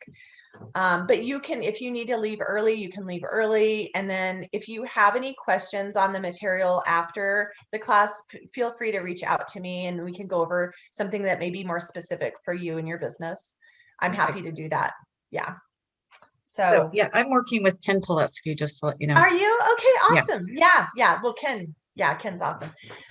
So Ken can help you, but like, I'm always happy to, because I have people who reach out and people on other teams and stuff too. Ken and I are on the Governmental Affairs Committee together, and of course ALC together. I keep telling Ken, I'm like, it's like you can't, governmental affairs, it seems like we have meetings all the time. So, and then with ALC, like he'll walk in, I'm like, it's like you can't get rid of me, huh, Ken? Like, I'm everywhere. So yeah, he's a good guy. You're in good hands with him. Yeah. Yeah, I worked with him at Coldwell as well. Oh, did you? Okay. Yeah. I didn't realize he'd been at Coldwell. Yeah. Yeah, when he came from California, him and his brother were partners. Okay. Yeah. Yeah. Yeah. I really got to know him through just being on the Governmental Affairs Committee, and we just totally, I mean, I really enjoyed him a lot. So that, like I said, lots of meetings with that one sometimes. So yeah. Lexi has her bookshelves color coded. Red, yellow, green, Yeah. blue. I did that with mine before, and then it didn't work because I had way too many of one color or whatever, and I was like, yeah. But yeah. Yeah, it's very impractical because there's no rhyme or reason to the Yeah. organization other than color. So you can But never it find looks what so you're pretty. looking for. But it looks It so looks pretty. great. Yeah. And It's a lot of old college books. Oh, is it? Yeah. I'm glad to hear somebody else keeps theirs. I was an English major, and I have a paralegal degree too. So I have like law books, and then I have a bunch of like English lit books that are like random. I'm like anthologies and stuff. And I'm like, why do I have these still? So I ended up. It's because those classes are so difficult, and it's like you're proud. At least I Yeah. am. I'm like, I can't get rid of it. I work too hard. Yeah. Some of Plus, they're expensive. they are expensive. College books are incredibly expensive. So yeah. Yep. I had Paige was at PSU, and I swear, and then Katie was at CBC. I think Katie's books were as or more expensive at CBC than Paige's at PSU. It might just be that Paige is an environmental science major, and I think she doesn't have as many like textbooks as, I think it's kind of an interesting, it's more like a lot of labs and stuff like that. So I don't know, but I was like blown away. I was like, wow, CBC's gotten more expensive than when I was back in the day, 30 years ago. Okay, well, it's time for us to get back. Okay, is everybody back on? So sorry, we're talking about books in college. Okay. I thought once I had some coffee and like the caffeine hit my brain during the break, I realized a couple things I wanted to mention about buyer representation. Please fill out, this is one of my pet peeves. So please fill out your forms. Please fill out especially if you're competing with multiple offers in this market, have a very well written, be a pro. And this is more just, it's not really about the content of your offer, is about how you're presenting yourself as an agent, but it makes a big deal. Like, and your clients actually, when they see the offers, people are smart enough. They're like, this one's like half filled out and this one has complete information. So fill out the agent field at the bottom, make sure it's filled out, make sure you fill out the buyer's address. Remember that that is information that escrow gets. I always explain to my buyers, the listing agent's not going to call you. The sellers are not going to call you directly. If they do, reach out to me, but they're not going to do that. But that information is used for escrow. So it's really important to fill out and have complete information on there. Plus escrow will love you for it and it will make you look like a pro to title and escrow. Okay. So fill out your forms, and then on your default, fill out your default lines, you guys. Like fill out and put in don't just let it default, put the numbers in, even if you're using the default data. It looks so much better. And maybe because I do come from the legal industry, I was just blown away when I saw forms that weren't completed. Because like if you're in the any other industry would not have a contract that wasn't filled out completely, right? I mean, at least where I was working before, that would have been like, this isn't even done, so just don't let it just default. It just looks sloppy. That's all. And then one of the other tips I had is call, like Ashley was saying, call if your client is going to put an offer before you text, before you've written up the offer. You're obviously going to text and say, I've sent you the offer, but call and like she said, ask about the seller, ask what their interests are. I think we kind of covered that already, but really just listen. And I have learned that don't do that by text. So one of the things I was going to say is make sure you make that a phone call and not by text, because you will get a lot out of voice inflection, right? Same thing when you're representing the seller. I would call, especially if it's an agent you haven't worked with before, call and just ask, like, who are they pre-approved with? So we're going to go into this on the next, gather information about the buyer. Remember to be careful about that. Present the offer to your client, respond to the offer. So we're going to talk about this, but breaking it down,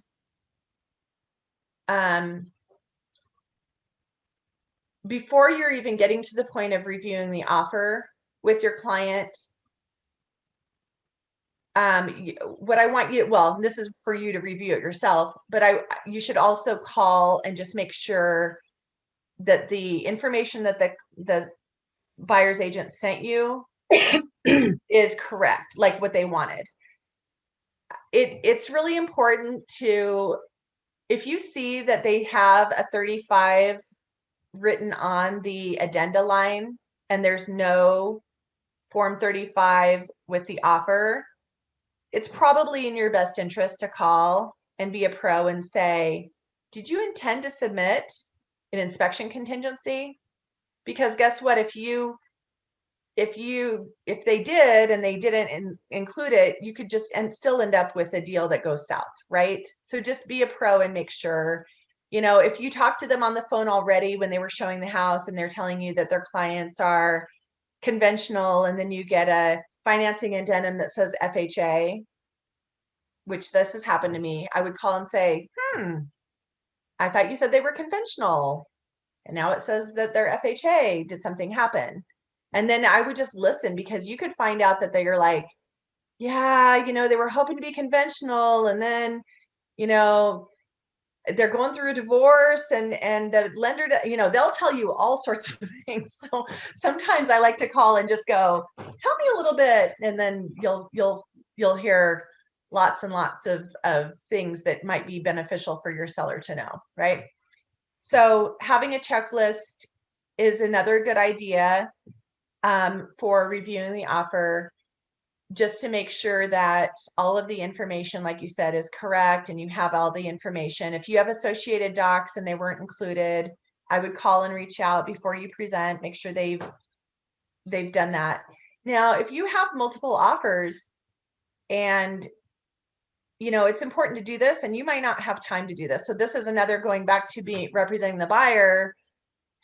This is extra important to make sure you have documentation in order, but as representing the seller, have your associated docs uploaded into the MLS. Okay. And it's really important so that the buyer's agent doesn't have to hunt those down.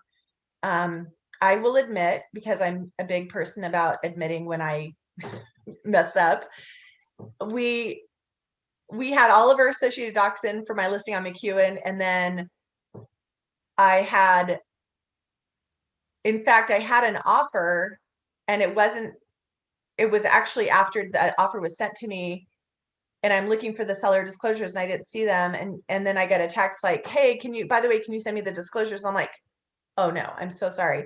So that was my bad, because I have my marketing director just moved into a director of operations role for our team, and I didn't get those uploaded. But guess what? I am the one that talks to the client about the seller disclosures. So I'm the one that said, here you go, please get these filled out. And I don't even think I gave them to my clients. So sometimes we all make mistakes, right? But having everything else was in there, but having all of your associated docs in the MLS is really important, and it makes you look like a pro. So this is pretty basic. When you're presenting, again, I also like to do delivery receipt, return receipt requested, because your proof of delivery is your email. So please make sure if your client is in another state and you're not meeting with them in person, you're going to want to make sure you have that return receipt, delivery receipt. Just email that, make sure you email them. Or if you're not going to meet with them right away, like Mark was saying, you're going to want to show proof that you got it to them in an expedient amount of time. If you're meeting with your client in person, we just picked up some clients that are moving here from Las Vegas, and they do not do any DocuSign. They will not do any electronic signature, and they don't even have email. So this will be interesting. They might have to get an email account for escrow because it might be important. But when it comes to the offer, where obviously everything's going to be done in person. So if you're presenting the offer in person and you have multiple offers, make sure that your seller we put on ours received and reviewed, and then initial and date by both sellers. And then you can line out if you want to the page, but if they don't sign it, it's not binding agreement, right? But on the offers, they're not accepting. The other thing that I do is a multiple offer summary, and I meant to include one in here, but it's I can send one to you guys. So if you guys want to text me or put in the chat that you want one, I can send you one. But basically, all you want to do is I put the property address. We have our logo on top just because we use our logo on everything. And then I put the property address, I say multiple offer summary for 123 Main Street. And then I have the offers numbered, and I just put the terms. And the important thing to do it, and you can put the terms in whatever order you want. I mean, there's no magic way to do it. You're just going to put the main terms, purchase price, earnest money, closing date, type of financing, pre-approval letter included, what contingencies are included. There you go. Just list them out and number them. The key when you're doing a multiple offer summary is to make sure that you're consistent, and whatever order you put it in, everything's consistent for each one. Does that make sense? So if you have a field for, if you're including this one has a home inspection, then if the other one does, put this one has a home inspection, the other one doesn't, put no home inspection. So just make sure it's clear and concise and everything's in the same order. And that is a great way to do it. But your clients still need to see they still need to be presented with the complete offer for all of the offers. Email delivery will do that. but you should encourage them to look through each one. I find that when I have clients and they have 7 offers, a multiple offer summary is great. And then what I do is I like to do a blind. Okay, thank you. Sorry, I won't go. If you're texting me that you want that chatting or putting in the chat box that you want it, great. So I won't look at that and be interrupted. You guys can tell I can't multitask very well. Okay, so with that being said, I put a blank piece of paper over the top of the offer, and I'll write like a big 1, a big 2, and I print out when I have multiple offers. I like to present in person if at all possible. And I will print out all the offers, and I will put the sheet on top of each one, and I have them collate, each offers together with in the same order for each one, paper clipped, and the front page has a sheet over it with the number of the offer. And there's no magic. A lot of times I just number them by the order they come in, but there's no magic thing with it. And then what I do is that multiple offer summary or ordered in correspondence with the particular offer. And I like to be very theatrical because I think it's super fun when you get multiple offers and you represent the seller. So I lay them all out on their table and it's lovely. But then we go over the summary. Okay. So what happens a lot of times is when you go over the summary, you're going to find there's some right away. It's a process. It's just like when you're looking for a house for a buyer, it's a process of elimination, right? So are there any of these that first of all, do you have any questions? Are there any of these that you want to look at right away? And if there's something they're like, this one's like really low and they have a house to sell or whatever it is, pull up the offer and go over that one briefly and just make sure they see it. And then you can just set it aside and you're kind of going through a process of elimination. I like to do it that way.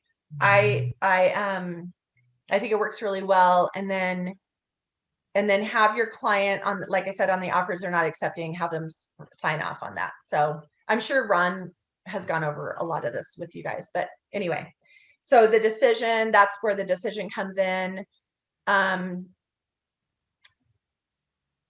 So it's extremely important when you're presenting offers to your seller to keep your emotion out of it.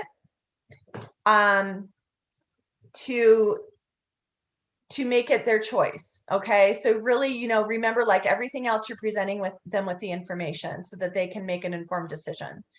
So lay them out, make sure they have a concise, the summary is only meant to show them the main terms in a concise manner. Make sure that if you're doing a summary that you include an escalation addendum. And I would actually break it down already with the escalation addendum so that they can see what that nets them.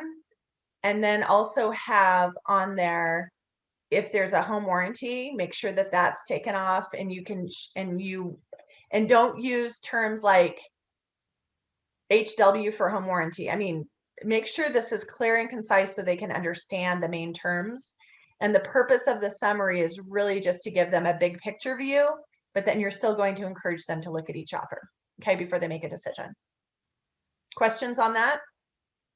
And I'll give you guys, I think there's a couple of you that would like to see that, and I'm happy to give that to you. And you're going to find it's really not, it's really just a template for that. That's basically all it is what I went over, but I'm happy to show you. You can plug and put it in. And you can make it as pretty as you want. Some people do an Excel spreadsheet. Are there any Excel people?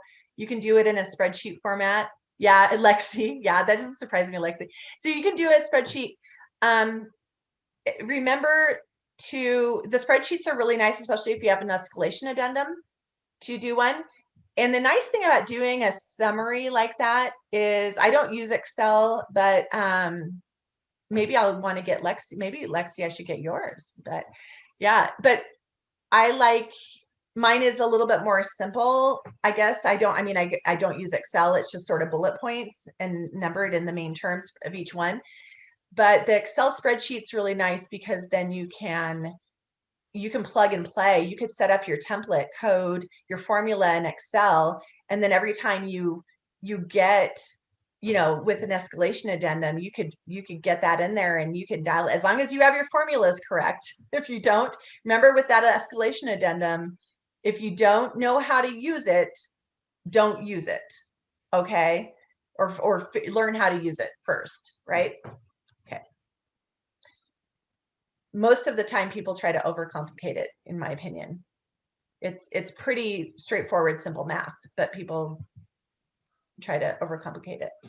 Krista, can you, as the buyer's agent, can you ask the other agent if escalation clause is something that the sellers are even going to look at? Yeah. Or should you just willy-nilly send it when you think it's appropriate? No, excellent point, Lexi. You should always ask. Okay. If you're going to use an escalation addendum, because there are so many agents in we have 1,003 agents in Tri-Cities alone. And I don't know how many there must be in Spokane. If you're not using, if you don't know, there's so many agents who don't know how to use it, and they might even not want to admit they don't know how to use it. So they're like, I mean, not people don't want to go around going, I can't do the math, but it's a very, very, Annie Fitzsimmons will tell you it's a very misunderstood, misused form. And in the revisions class, she did an exercise and that was all over the place with the responses on it. So I'll tell you this, with the new form revisions,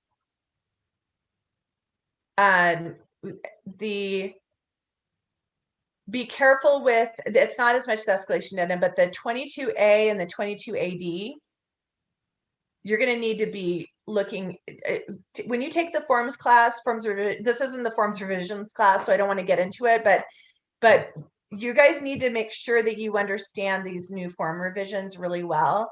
And for those of you who are new, if you don't understand something, I really, really want you to ask either your managing broker if you're on a team, or Ron, or Brian. Brian is now in a new role where he's helping out Ron, so Ron can possibly take a day off sometime. So you also can call me or anybody else on the ALC. I have people call me who aren't on the team with questions. As long as I'm not in the middle of something else, I am happy to answer a question that you have on the contracts.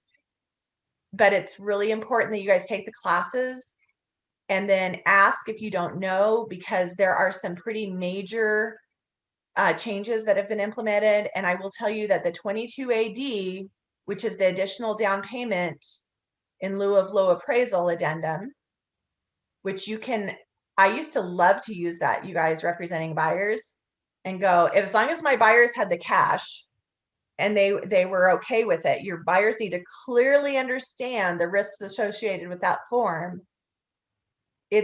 And how make sure they have the money so that they can come up with the additional funds if the appraisal comes in low. So you guys hopefully all understand what that form is. That's what that form does. It was a great way to be able to get a house where if your buyer can come in over without using an escalation addendum, to be able to go, well, we're willing to come up here. Just give them your their comfort level. Because to me, here's the thing with an escalation addendum. You're giving away your hand anyway. You're giving your cap away. And a lot of agents are just going to counter back at your cap. I've used it and I've not used it because my buyers make the decision whether they want to use it or not. But I explain to them how it's used and I explain to them the pros and cons. And I have some clients that want to use it and I have some that don't. But with the forms revisions, I would be careful about the 22AD and I would be careful about the escalation addendum because they changed the escalation addendum. Okay. So again, it's not a forms class, it's not a forms revisions class, but I want you guys to kind of be aware of those because there are risks associated with them. Did I answer your question, Lexi, or did I just? Okay. You did. Okay, good. Sometimes I feel like, I just go off, this about me, go off on something else. Okay. Trying to really stay on task, you guys, sorry. Responding to the offer. So one of the things that's important to do is to, first of all, let's go back to when you're reviewing the offer. Please thank the agent who sent over the offer. Please be courteous. I think everybody on here, you guys, some of you I don't know, but everybody seems really nice. I mean, be courteous, be respectful, make sure your phone is on. Don't send an offer over and then go camping without cell phone reception for a couple days. Also, when you're representing the seller, don't do that either. I do find that listing agents, it's lovely to be a listing agent in this market, but I think that some people are, it's really awful for when we're representing buyers, when the listing agent is gone away from cell phone service and you're just trying to get information on when your offer is going to be presented. Did you get it? When will we hear back? Do you have any other offers? And it's just like radio silence. And then all of a sudden you get a text, they went with another offer. Has anybody had that happen? So it's really frustrating. So remember to, when you're representing the seller, be a pro, set yourself apart, be somebody that other people want to work with, because all of this in a seller's market matters, and you'll have a better chance of getting your offer accepted if you are a courteous person and act as a pro. Okay, so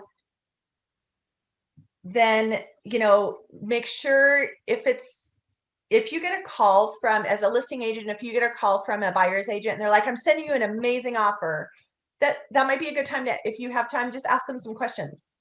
Tell me a little bit about your buyer. How long have they been looking? Who are they pre-approved with? What home inspectors will you be recommending?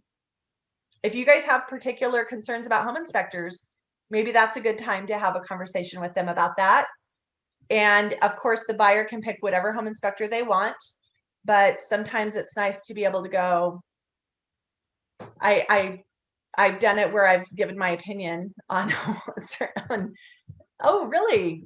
Because that home inspector, you want a home inspector that does a good job, but you also want a home inspector that is experienced and isn't going to kill a deal too. So I think our home inspectors right now, though, in Tri-Cities at least, all seem to be pretty decent. 10 years ago, 9 years ago, not quite as much, maybe, for everybody. And it seems like the ones that are, but we even have some really good new ones. If they're moving here from out of town, where are they moving from, and why are they moving to the area? And it would be really important to know where they're moving from sometimes, because if, like, I'm in a coaching organization that's across the United States, so we get agent referrals from people across the country.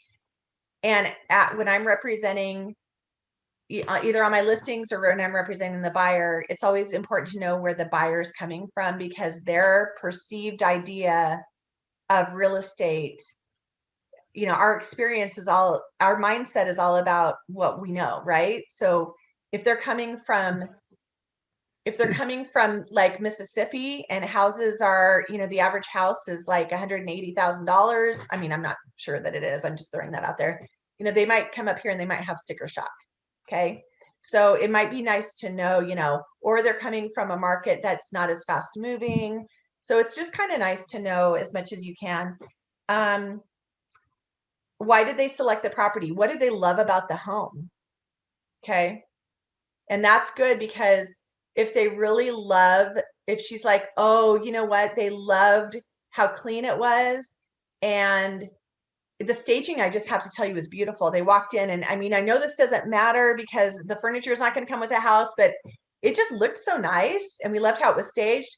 Might it be good to know that and make sure your stager doesn't destage it until after the home inspection? Might be a good idea, right?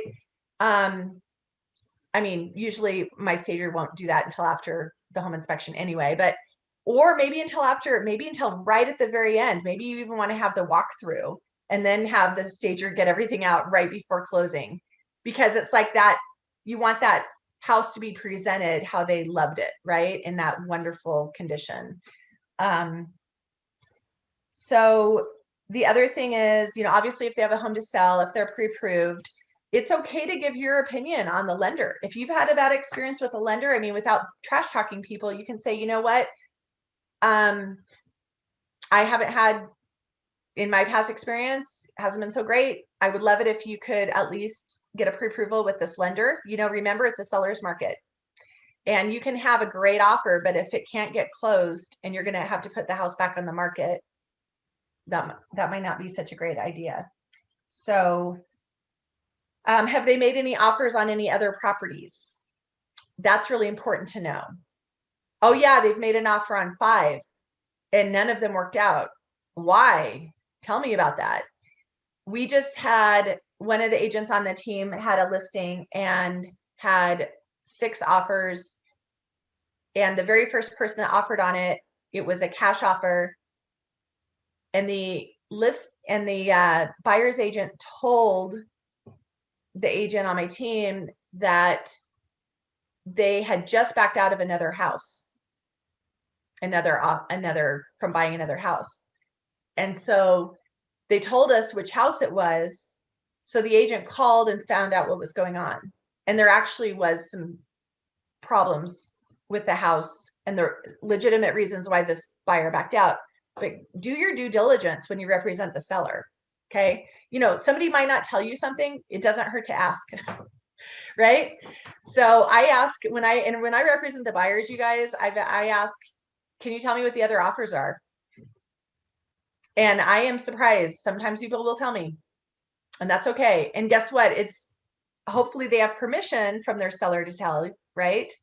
So again, with this other example that I have that just happened in one of our seller clients for the team, it's not my client, it's a different agent on my team's client, but her client gave her carte blanche to say whatever she needed to say about whatever offers. And she said, you can tell them what the other offers are.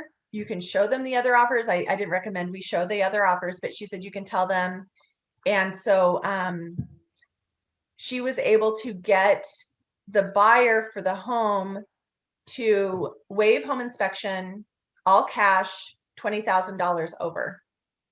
And I don't think she would have been able to get the home inspection waived without giving information on the other. But again, she had the seller's permission. Be careful, you guys, that remember the seller is trusting you to represent them. Talk about what the seller is willing to share. Okay. And as long as the seller is willing to share it, that's fine. I have a question for you. Yeah. Would you, to protect yourself, would you get something in writing that your seller is saying that they're giving you that? Yeah. Yeah. I would definitely. So, and I recommended that she did too. So, you know, a nice email per our conversation, you know, you're comfortable with me telling other agents what the offer is, if it's appropriate, the other offers are, if it's appropriate, you know. Yeah, you guys, it's good to protect yourself. And the other thing I would say is with Command, upload your, you know, that's your file. So if there is and in case of an audit or in case of some sort of, you know, they'll also look at they could also request to look at your email. So keep that, but I would have your notes uploaded as appropriate. So if you have correspondence that's appropriate for your files, transaction files, make sure you're uploading that to the file as well. We've all had clients who've been a little bit on the difficult side. And if you're getting any sort of feeling on the back of your neck that you might want to kind of save some of these, make sure you're saving that, and you can just upload that into Command. Okay. So I mean, you know, it's a business where we do have to protect ourselves too. So yeah, I would document communication like that. And then, so the other thing that's really important in this market is to find out if they've seen the house in person. Right? So we have had it on both sides of the fence. We've had people putting in offers sight unseen on our listings. We've had buyers offer on homes sight unseen. So if you're representing a buyer, you guys know we can't lie. We have to be honest. But if you're representing a buyer and you're offering on a house and they haven't seen the house and you're doing FaceTime and you're doing video chat, obviously you're going to want them to see as much as they possibly can, but there's no way they can see the house. They have to buy. They're moving up here to work at Bechtel or whatever. They have to buy. They have no time to see the house. It's a fast market and they want to put an offer. Do what you can to FaceTime with them. Make sure they see it as much as they can. Preview, give them as much information as you possibly can. And I do not think it's in your client's best interest to tell the listing agent that the client hasn't seen the house, especially if you're competing against other offers, right? You do not have to share that information. Okay. However, it could be that the listing agent figures it out and knows. And if the listing agent asks you, you need to be honest, right? Or maybe you say, that might be more of a Ron question, but I don't think maybe you have to say, but you at least can't lie. You have to say, my client doesn't want me to tell you that. But honestly, if you get called out on it, you might as well just say, well, and then you can explain they're moving up here, but they previewed it. It's fine. But I wouldn't necessarily volunteer that information. So we had one where, Dan's basically a showing agent for me. We call him director of first impressions, the team, but he works with my buyers, especially really just with my buyers, but we had clients moving up here from Phoenix and they're actually moved into the house now and everything, but they bought it, the house sight unseen. So we had a lot of concern from the listing agent, a lot. And, you can't say, oh no, they love it. They're going to go, for sure they're going to close. It's great. I mean, all you can say is, yep, they like it. They want to put an offer. But what's going to happen is the listing agent's going to go, do you think they'll back out? I don't think so. But, they haven't seen the house yet. So they actually offered on one and they did back out at the walkthrough because the repairs weren't done. The repairs were not done. So they were able to get back out because through the inspection contingency because the repairs were not done in the appropriate time. And then they put an offer on another one. And that one went great.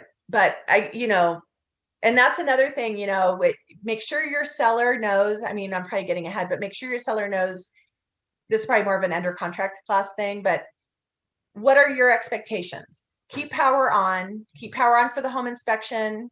If the house is vacant, make sure they don't turn the power off. They still need to mow the lawn. We're getting into spring and summer. I've seen it where the seller is just like, I'm out, peace out, especially if they're not living in the house. So make sure they're keeping the house in the condition it was as much as possible so that you don't have a problem with that. I have a question. Isn't that still part of the contract, the utilities? Yeah. Yeah. It is. But guess what? It's still a problem, right? So even when they're in the contract, it's like when people leave garbage behind. We have that seller cleaning, which of course I always tell my clients doesn't mean they're going to clean the house. It just means they're not going to leave behind pizza boxes and garbage in the front lawn. It still happens. And guess who usually ends up going and cleaning it up, right? Yep. Or you have your college kid go clean it up, right? So it's nice to have those conversations. And then whether you represent the buyer or the seller, make sure that you set the expectation for what that looks like. So, so that they understand. So your buyer understands seller cleaning doesn't mean Mary Maids is going to come in, and seller understands that they need to make sure they don't leave garbage behind. And I always try to tell my seller, think about how you would want the house to be if you were moving in. And, just be courteous, right? So notify the seller, update the CMA, present the offer, and then make a decision. So the update the CMA part is kind of interesting. So I guess they're saying, put the offer into perspective given the current market. Okay, I get what they're saying. So basically you're going to, so here's another example of something that just happened to me.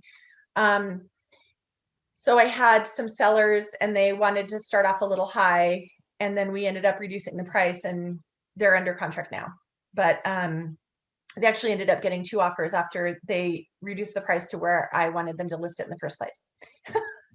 So even though it's a seller's market, it is not a market where you can inflate homes, because guess what? Our buyers are more and more savvy, aren't they? They're looking, they all of the information they have on statistics and market data, and we have a lot of very smart people in our area, especially very highly educated workforce, lots of engineers and scientists. They're going to do their work, their due diligence, and they're going to look at these things, and they can find that information. They know what you paid for the house. They know what the market's doing. They've probably looked at and offered on 45 other homes, right? So, and lost out on them. So when overpricing doesn't help.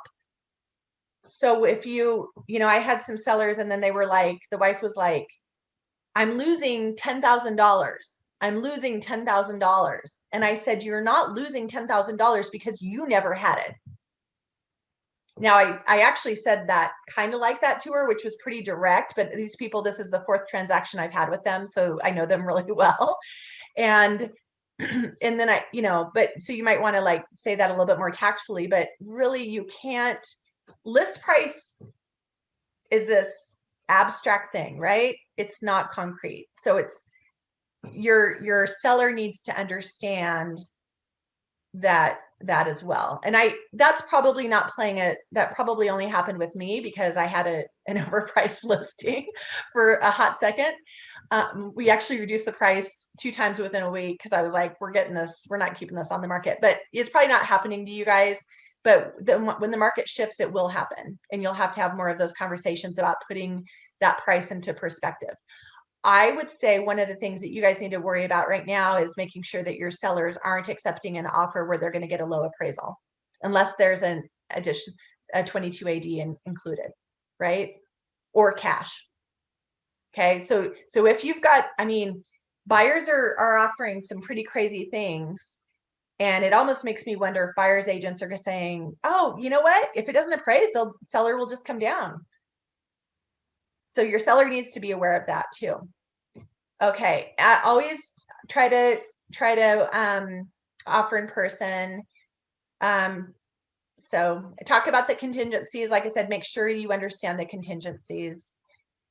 And this is a good one. So when you're talking about a decision, again, seller's decision to make, but I like to say it this way. Your options are you can accept, and then we're under contract, and this offer changes from an offer to your purchase and sale agreement contract.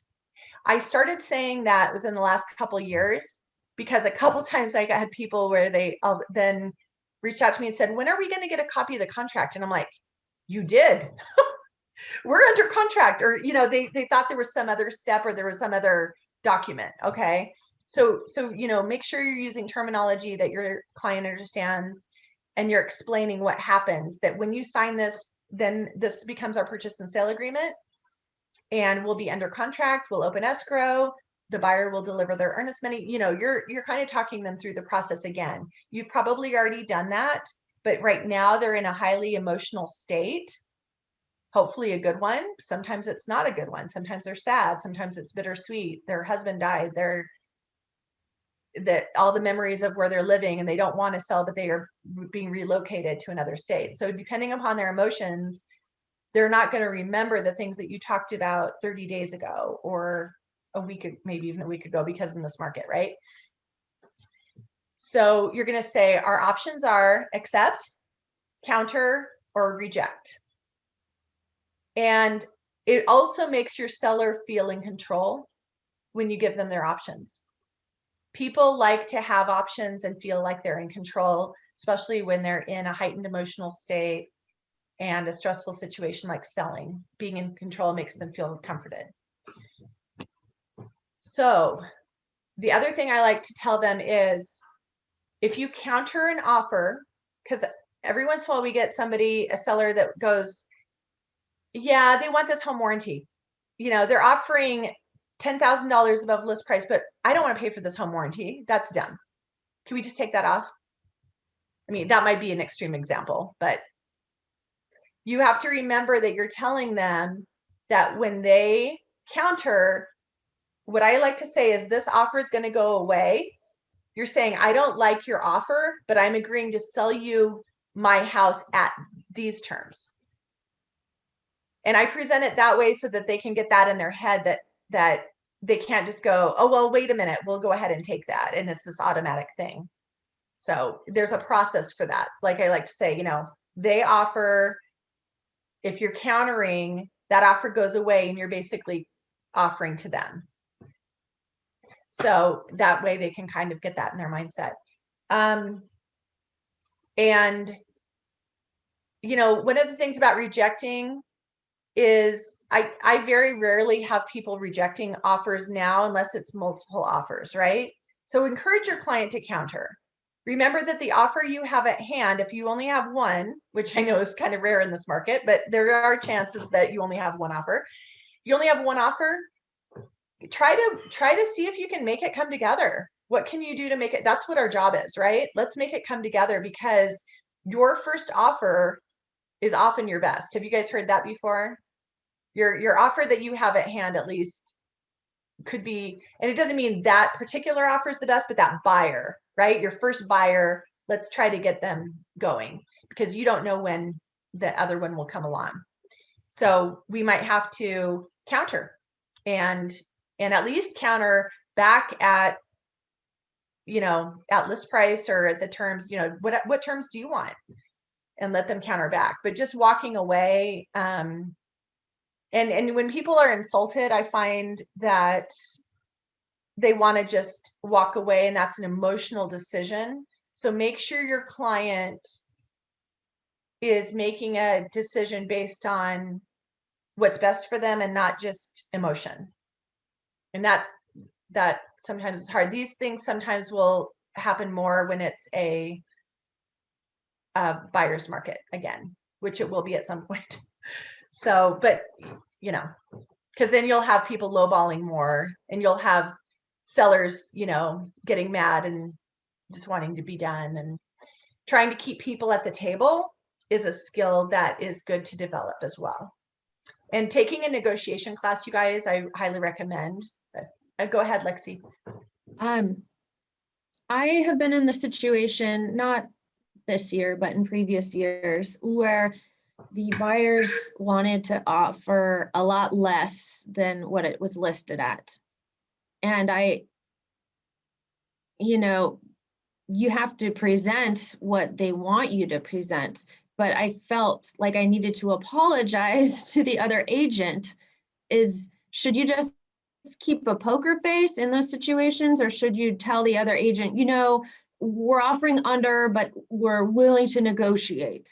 I mean, should you apologize at all for just the low? Remember who you represent. I find that Jim kind of nodded. Was that a nod, Jim? Or yeah.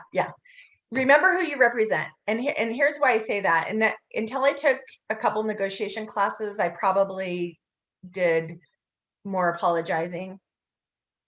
And again, we're going to see this when the market shifts, and it will shift. I think it's good to keep a poker. You called it a poker face. I mean, really, you're going to be presenting your offer and be factual about it, right? This is what it is. It's not your fault. One of the big things I train my team with, which is predominantly women, and sorry guys, but I think us women do this more often than men, is stop apologizing for stuff that is not your fault. Stop apologizing. And I mean, maybe we all need to be reminded of that. So with real estate, it's a hard business. You have to have a pretty strong backbone, right? We all admit that. There are things that test us, right? And test our mindset. And one of the things that has really helped me is to go, it's my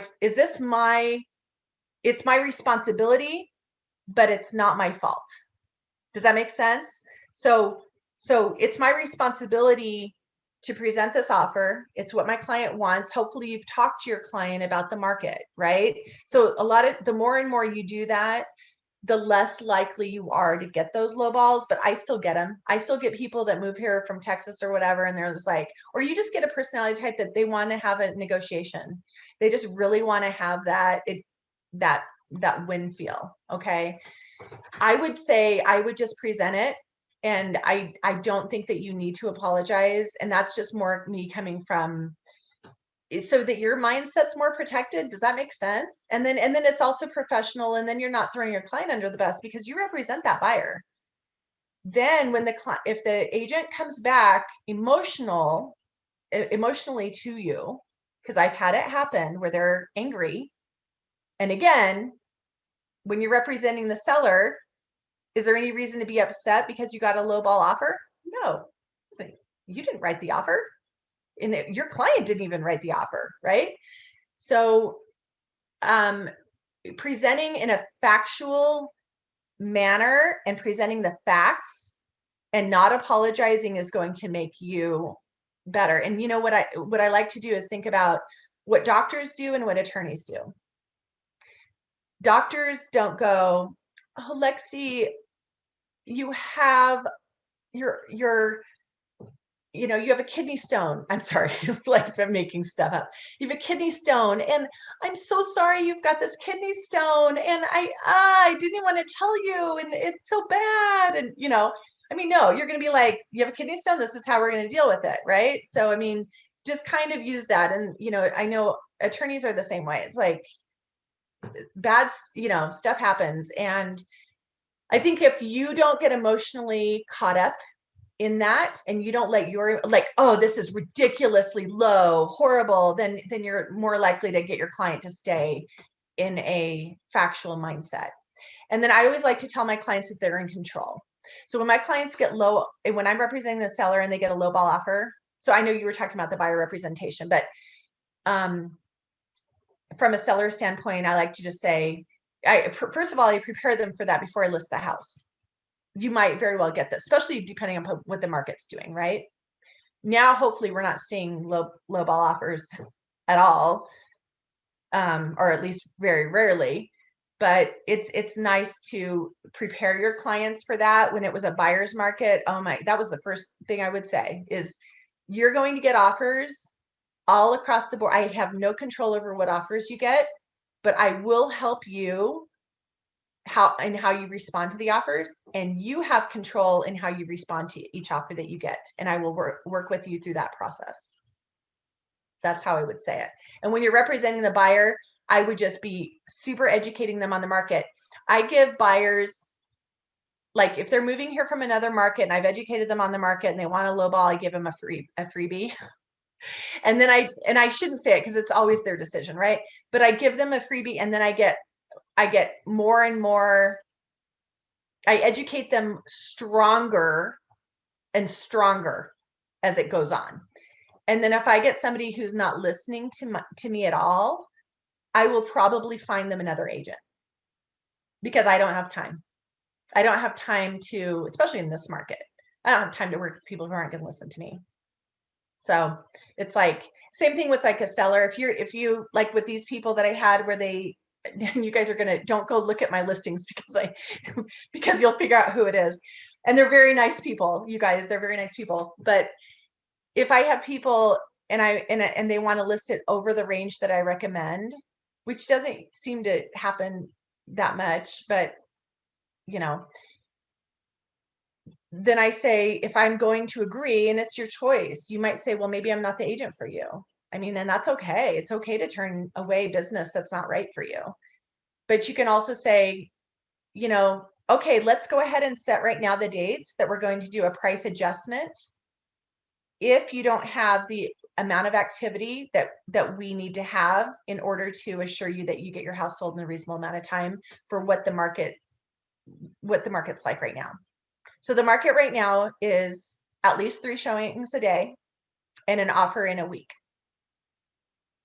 So if we're not getting 3 showings in a day, I'm going to call you consistently. After a few days, I'm going to call you. We're going to do a price adjustment. If we don't have an offer in a week, I'm going to call you and we're going to do another price adjustment. And that's exactly what I did. And we got it, and then we got it sold. So but I think you have to be, you guys have to be the pro, and you have to be strong enough to have those conversations with your clients. So buyers, it's really more about educating them on the market. Sellers, it's more about preparing them what to expect and letting them know that you don't have control over it. Does that help, Lexi? Okay. Okay, role play. We're gonna role play. All right.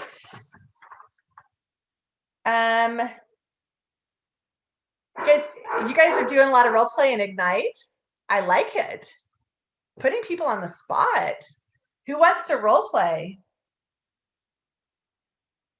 I like it where it says, my teacher note says I can walk around the room and make sure people, that doesn't really work with Zoom, does it?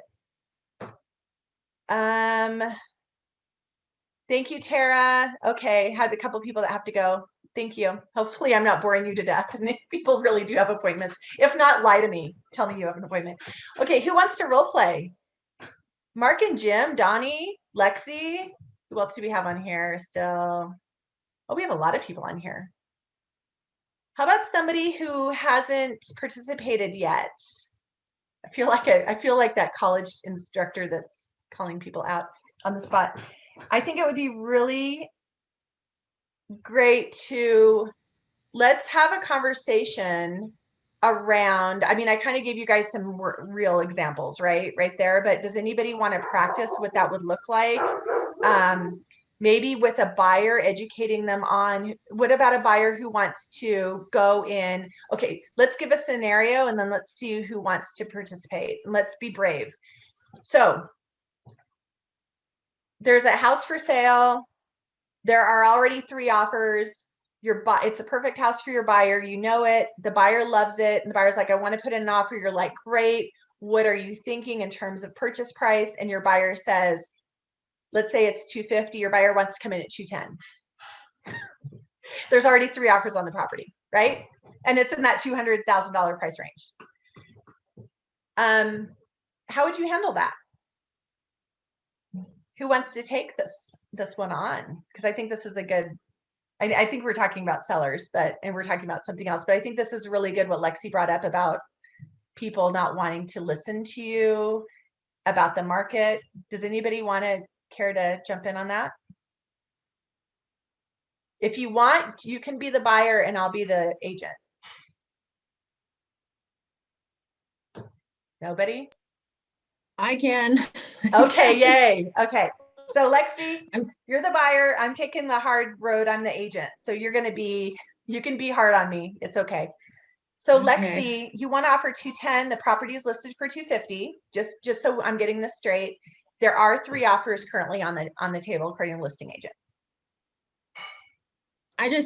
Krista, that house isn't worth that much money. I've seen what's on the market and it's not worth it. So I don't think we should offer any more than that. And we really like the house, but I don't want to make a bad investment. Sure. Okay, great. So Lexi, can I ask you, would you like me to do a market analysis on the house for you so that you know that what the market, because you trust me, right? As your agent, you trust me on how I would price a home, correct? Yes. Okay, great. Do you want me to do a market analysis to show you the range that I believe the house is worth? Given data? Sure, but okay, great. Yeah, but there's a bunch of, the dog wrecked the backyard. The whole backyard I'm gonna have to redo. And I don't think that's gonna show up in the CMA, is it? All that money and replacing that part of the fence?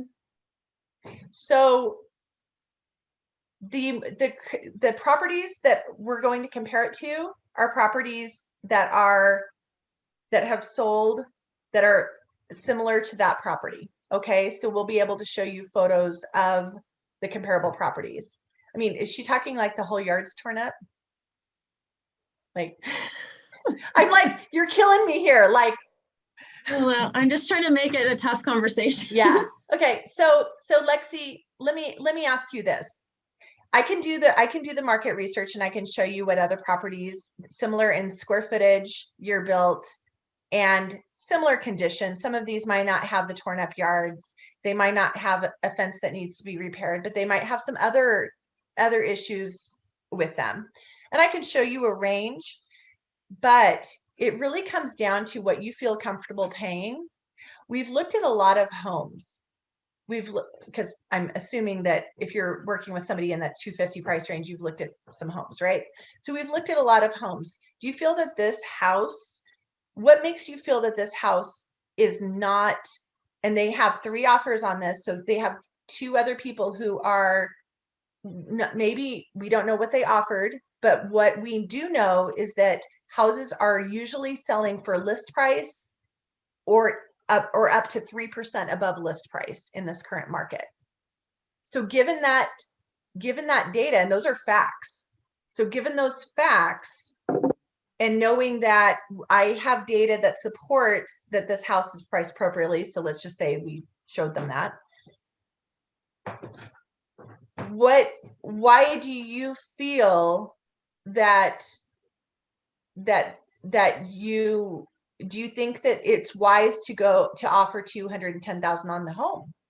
We can offer that, but I think realistically speaking, the market supports 250 in what we're seeing in terms of comparable sales.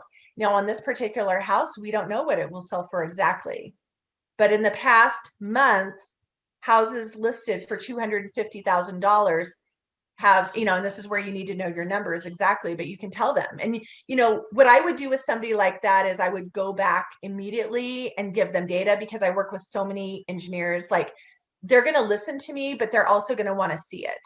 So I'm going to go back and I'm going to do a market analysis. And when I'm showing them properties, I'm going to try to find, I'm really, you've seen this house, right? So it's just like if you're going to do a market analysis on a house you're going to list, and you're telling your seller you can't list it for 300,000, right? It's the same data that you're showing them, and you're going through the photos with them. And I would actually bring up the photos on Paragon. The other thing that I like to do is this. I like to go, this is another tactic that can help you. Okay, Lexi, so you think 210,000 is an appropriate price for this house? Yes. Okay. Let's sit down and let's look at what is on the market for 210,000.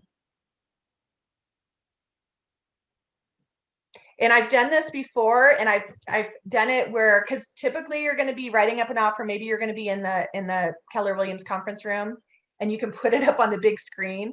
And trust me, it's even better to put up the houses that look like garbage, right, on the big screen. And you're going, here's this house, here's what's available for 210,000. And guess what it might be right now? 0. So that's probably the better conversation. I think it depends on who you're talking to. Again, I work with a ton of engineers, so I would do the market analysis aspect first, just for my clients, because they're going to want to see the data. And I've done this before. I've had clients go, I think we should offer 30,000 under. And I've done that exact same thing where I've shown them in the market analysis. And then they go, because people are smart enough when they see it, they go, oh, okay, well, that one is a lot like it. And that one sold for $40,000 more. And use that. Do you guys use Toolkit CMA? Hopefully most of you use Toolkit CMA.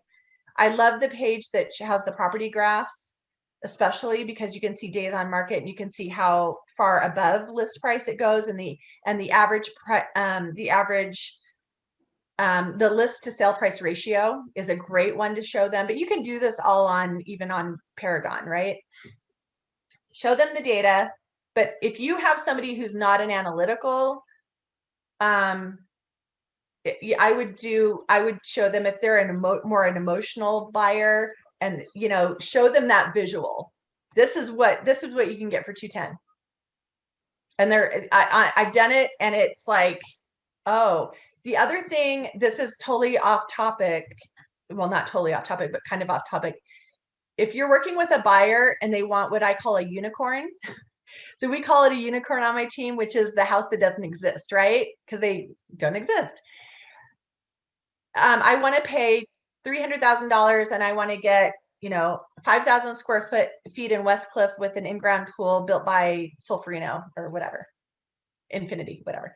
And you're like, oh, fantastic. That sounds lovely. Yeah, that's a unicorn buyer, whatever.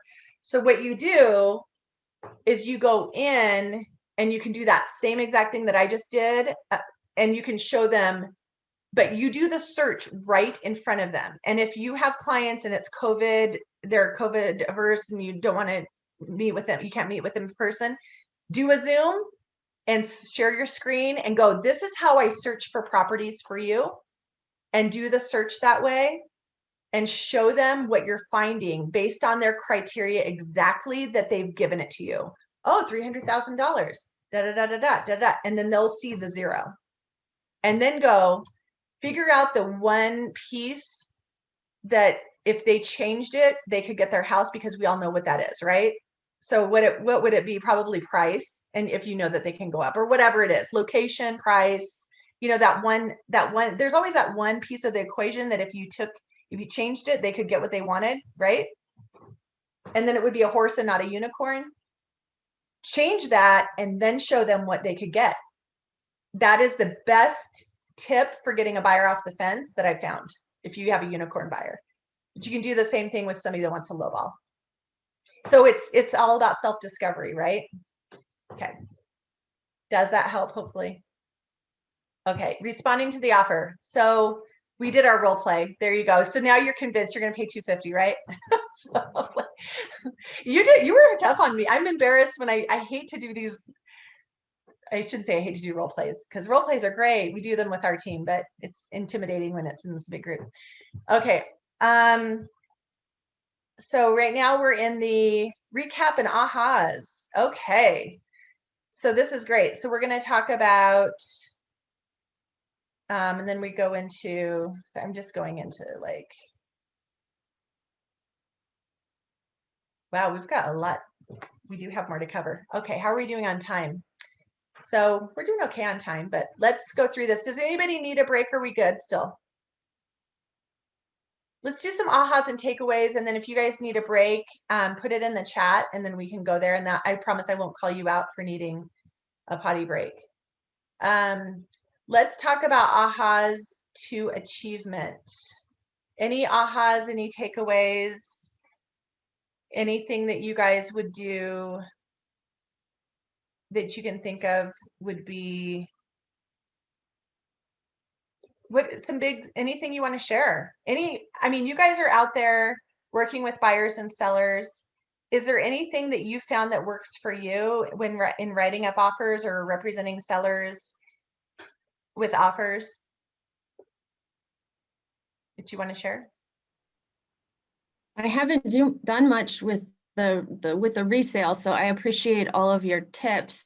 And I like your idea, because I'm a very visual person, of doing each offer has a number on it, and to actually do a little spreadsheet, because that is, as an agent, it's hard to keep all the terms straight. So I can't imagine for the sellers. And I also like your perspective of how it is stressful for sellers, even though it's a seller's market. Like, I get it. When you have to pack up your kids, your dog, clean frantically every single time somebody wants to look at your house, like, I would take the first good offer just so I wouldn't have to deal with that. And sometimes you have to remember to do your job is to advise your seller on their options. And if you know that they're just like overwhelmed and they're making a decision that might not be the best one for them, to give that, to talk with them. They might still make that decision and that's their choice, but you guys might need to talk them through things. Because I found I definitely have found the seller fatigue. The other thing about the organizing it like that with your multiple offers is it honestly, I mean, I don't really tell my sellers this, but it keeps me organized. It's as much for me as it is for them, right?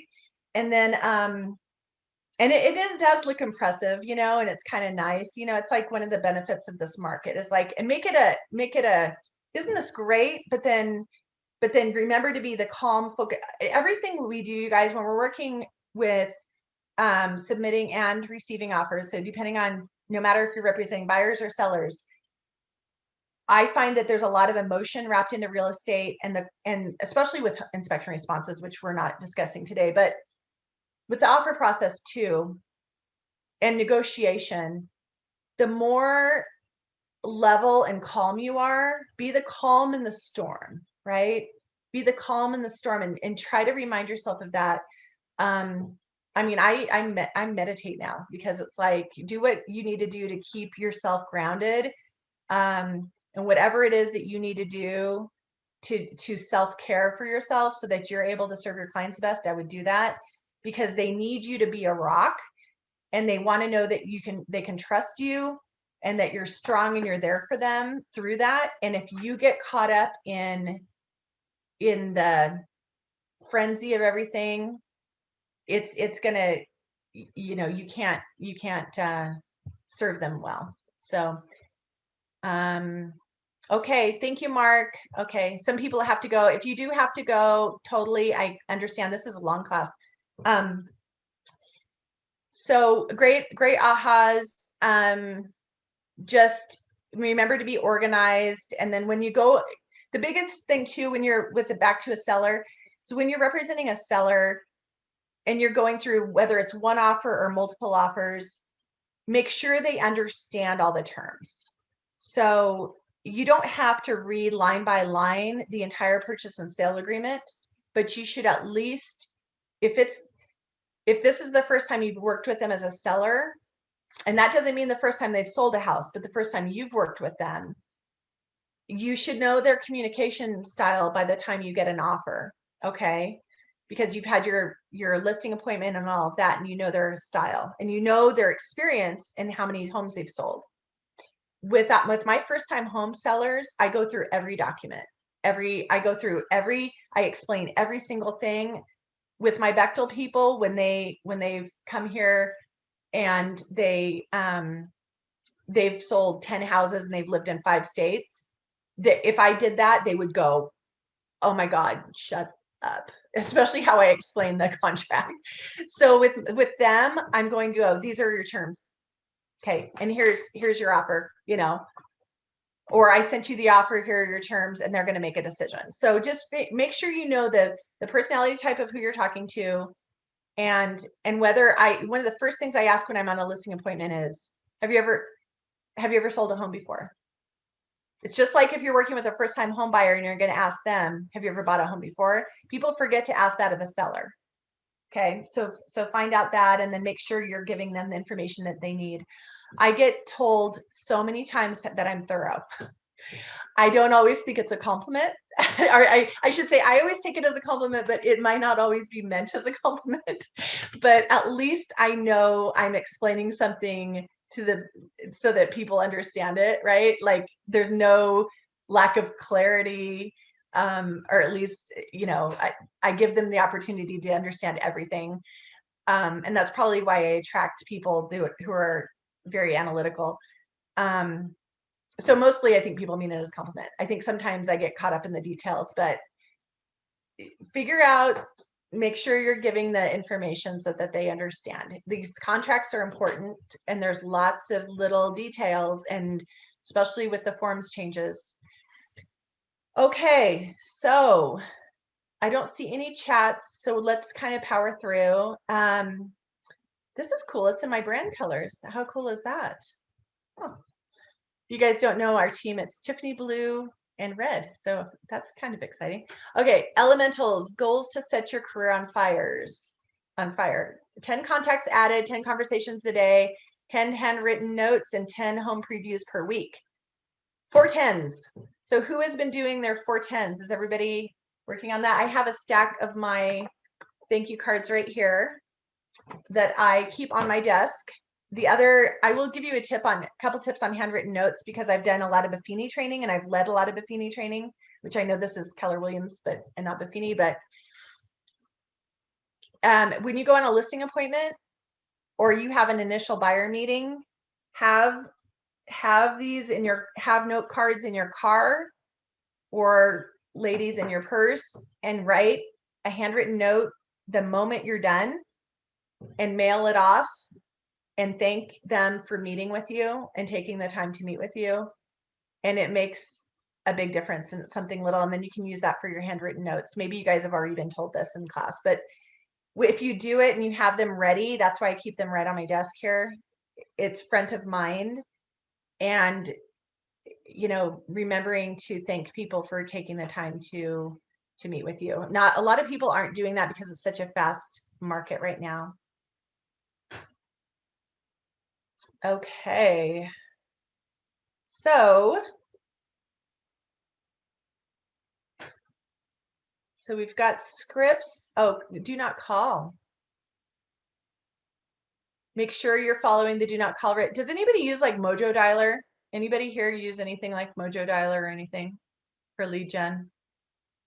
I'm not seeing people say yes. Just be careful of the do not call list, obviously. And contract practice. Oh, I will give you another tip for writing and receiving offers. Let me give you one more tip. When you first get a buyer and you have your initial buyer meeting, hopefully everybody's doing an initial buyer meeting where you're uncovering needs. I have another thing that I will give you for those of you who've stayed on the class this long. If you text me in the chat box that you want this, I will give it to you. I have a buyer questionnaire that I use with clients, and I'm happy to share my buyer questionnaire. And it actually has, I developed it from when I was doing the new to business agent training at another brokerage where I worked. But it's great because it actually has a key with want, need, and unwanted, and this. And here's the thing, it's really, you can have this conversation by phone with people, but if you email it to them before your meeting, it sets the tone that you're a professional. It shows that you're listening. And then if, in case they miss something, like sometimes there's stuff on there. Now it's a little, I need to update it because it has weird things on there like patio home and like garbage. Do you want a garbage disposal? And it's like most people have garbage disposals in every house now, but has a couple weird things, but it's just good. And it talks about if they have to sell a home for it first. It also talks about if they want to buy new construction, so that you can be keyed into that, because how we on our team do new construction buyers is different too. Like we want to make sure that we know right away if they're looking at new construction for different reasons. Yeah. So make sure you're having that initial buyer appointment and you're taking down their need assessment. And then what you can do is you can put in command, you can make sure their information is all in command, but you can even start a purchase and sale agreement. If you know that they're looking at a manufactured home on acreage, you might want to have the special addenda that applies to that. If you know it's going to be just fill out the basics and get it all prepared. And you can do templates and zip forms.